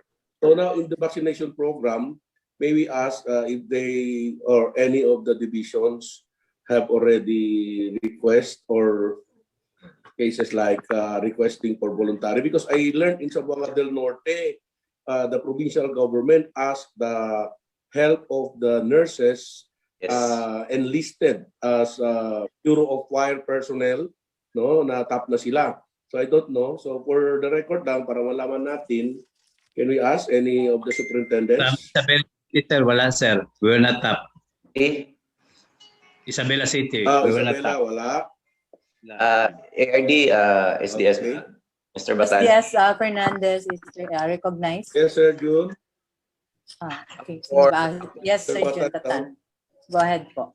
Good afternoon, everyone. Actually, for DepEd Polog, I was called by the an emergency to attend on the emergency meeting last week to discuss about that one because the situation is alarming. No, actually, during the meeting, there's a plan to really tap all the nurses in the government agencies. That's for the worst case scenario, wherein especially you notice even in the presentation of the DOH this morning, wherein for Zamboanga del Norte, it's critical already. No, when it comes to the capacity of the hospitals, and one of the problems there is power, especially for the nurses, wherein some of the nurses were used in the vaccination center. So initially, during the meeting, that's part of parang plan B, if ever there will be shortages of nurses. Part of the plan is that they will be tapping the nurses in the line agencies or in the government agencies. But again, it's a voluntary basis because we have also all the nurses have also their own role, especially this time we're in. I shared with the meeting with the province, wherein most of the nurses, especially in the Depolog, were used also in monitoring, especially for our teachers who are on quarantine, yung mga na-infect, may mga those hospitalized, although it's through call, communication. So that's really part of the plan. But then there will be consultation, there will be consultation, and that's good that DepEd DM order number 28 was also discussed this afternoon to shed light, So that's a status now, especially for Zamboanga del Norte. Thank you. Thank you, Sir Jun. Any other questions? Zamboanga del Sur. Yeah, thank you. For Zamboanga del Sur, no nurses were tapped to serve as part of the vaccination activity of the different municipalities. What we are at the moment doing is profiling of our teachers and those that are willing for the vaccination. And it's good to note that the province acknowledged that the teachers will form part of the A4, which is scheduled this month. And we are still waiting for their notice.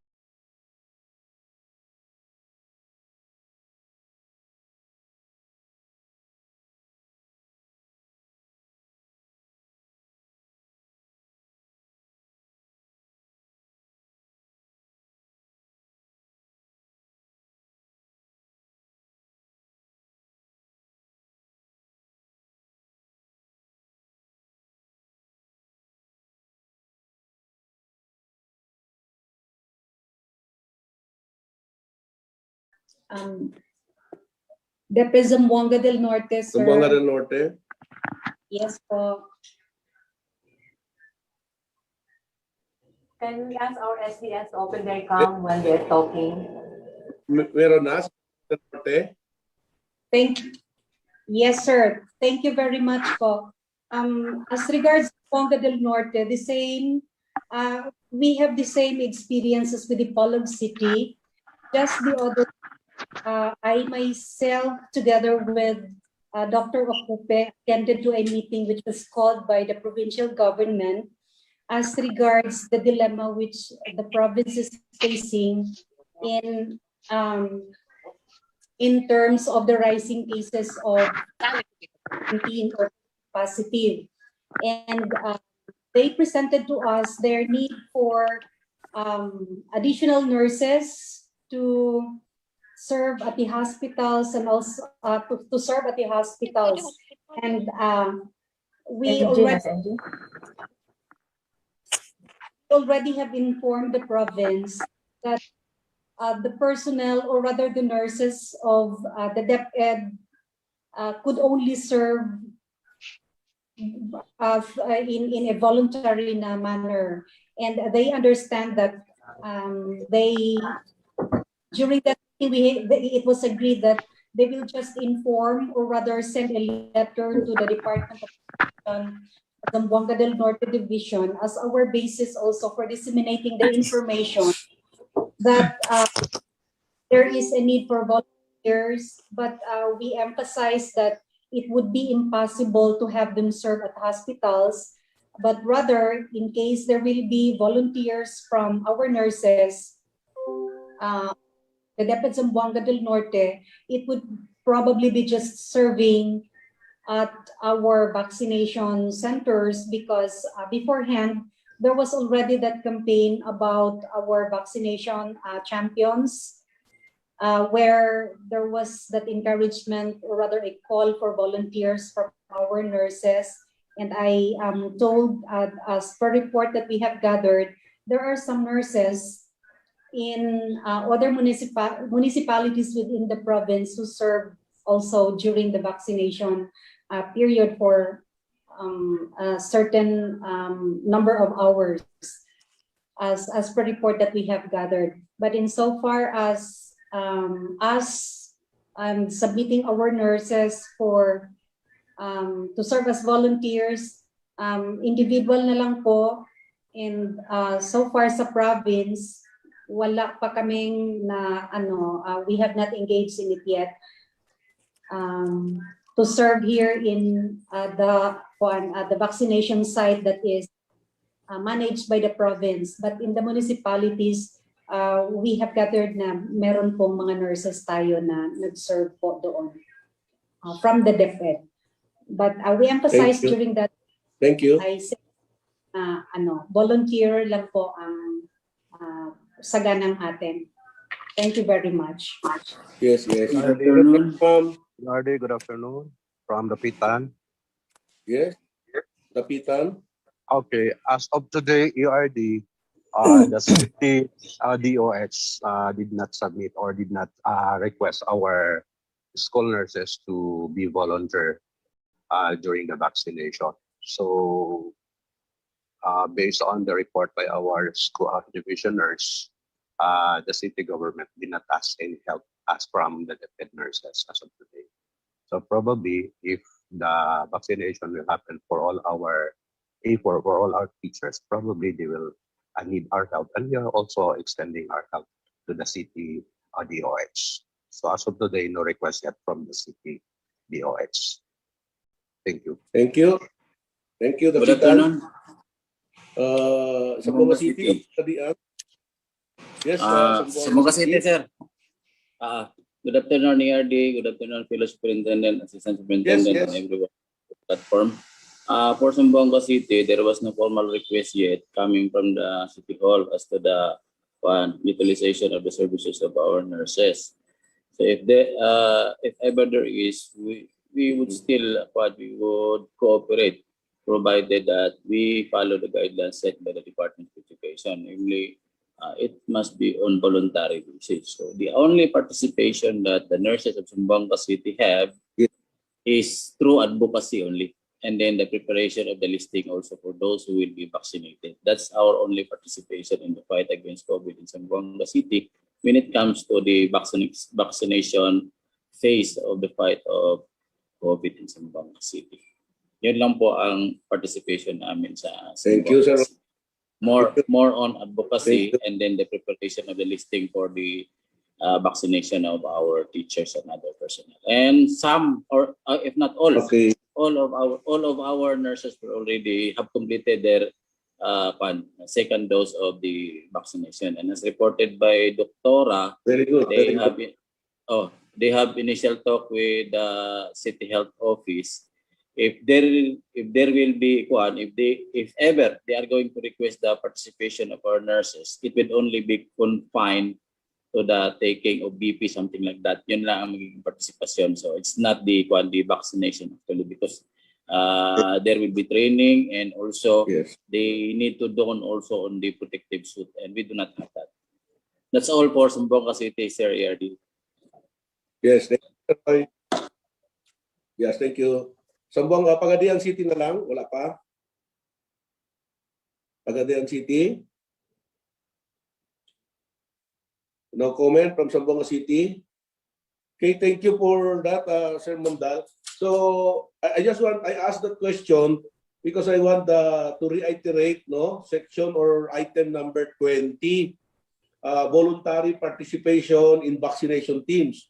That is under DepEd order, DepEd memorandum number 28, series of 2021. Kindly go over this kasi meron yung mga shall, like DepEd personnel shall take part in local vaccination initiatives in ways that are within the scope of their work in DepEd, such as in support of the demand generation and communication activities.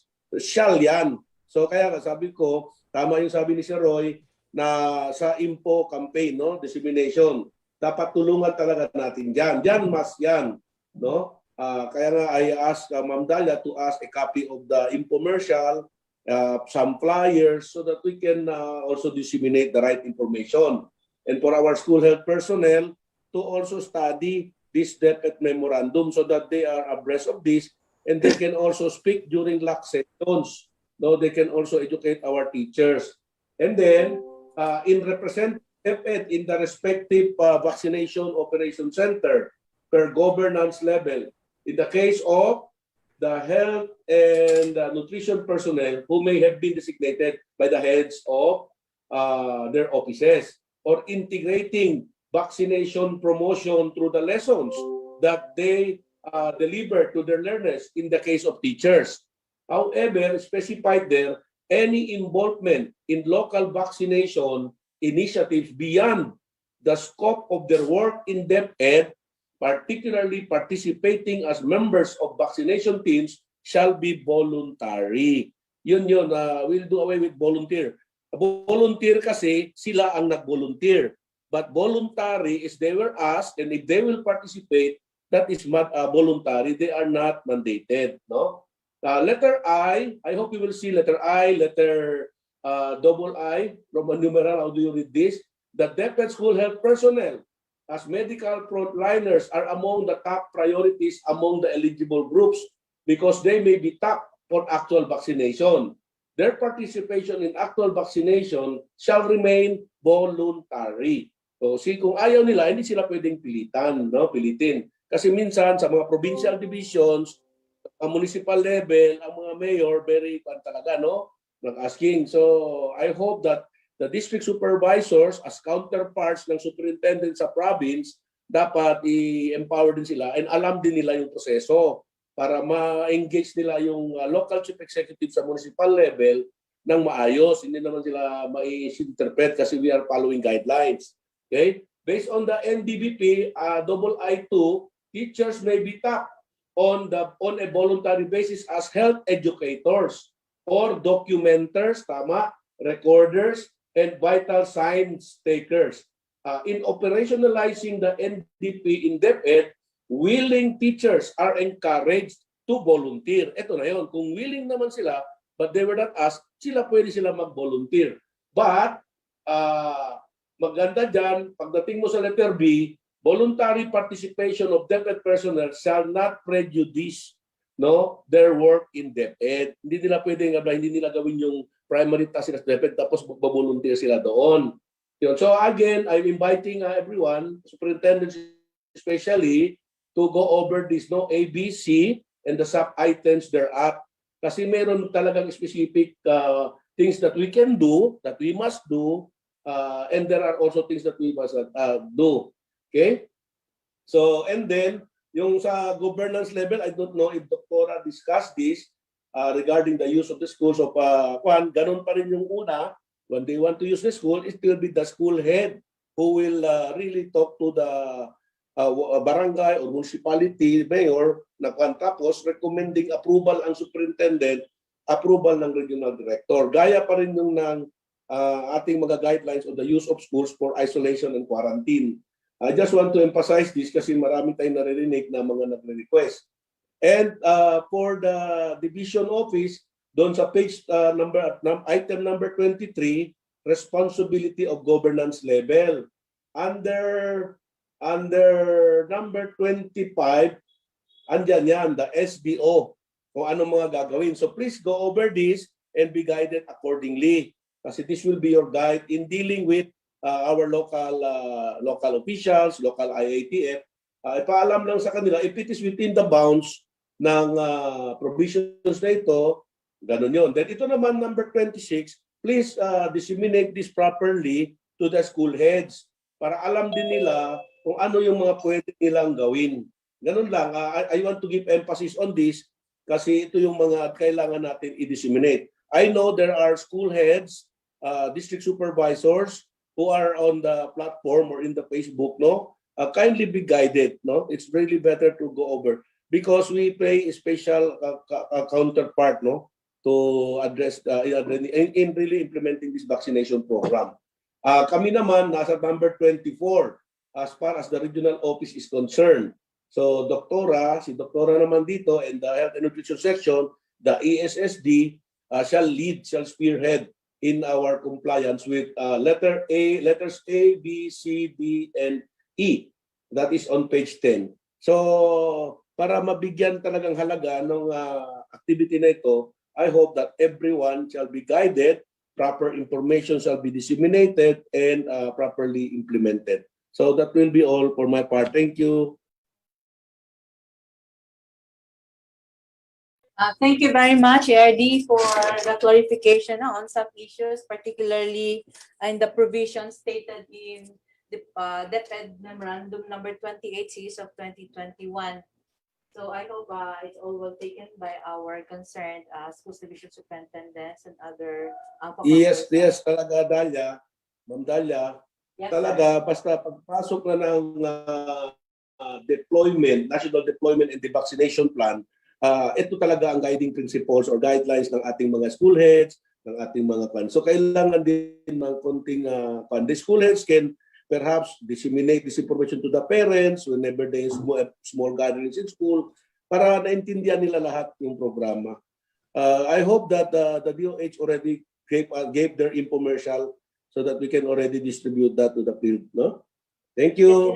Yes, sir. In addition to that, I already asked si Ma'am Crystal for us to be given the PowerPoint presentations that they have early on. And at the same time, ito ding PowerPoint na binigay ni Doktora will also be given to them. So gagawin natin isang beses in the group chat po para maisa po ang pagbigay, no, or pag-send natin. Yes, Doc. Yes, Ms. Dalia. Pati yung debunking infodemics. Yes, sir. Yes, sir. That will be part. It's important yun. The ITO, the Division Information Officers, no, the Division Information, shall also take it upon themselves to really do campaign on that, no? Kasi yun ang ating information.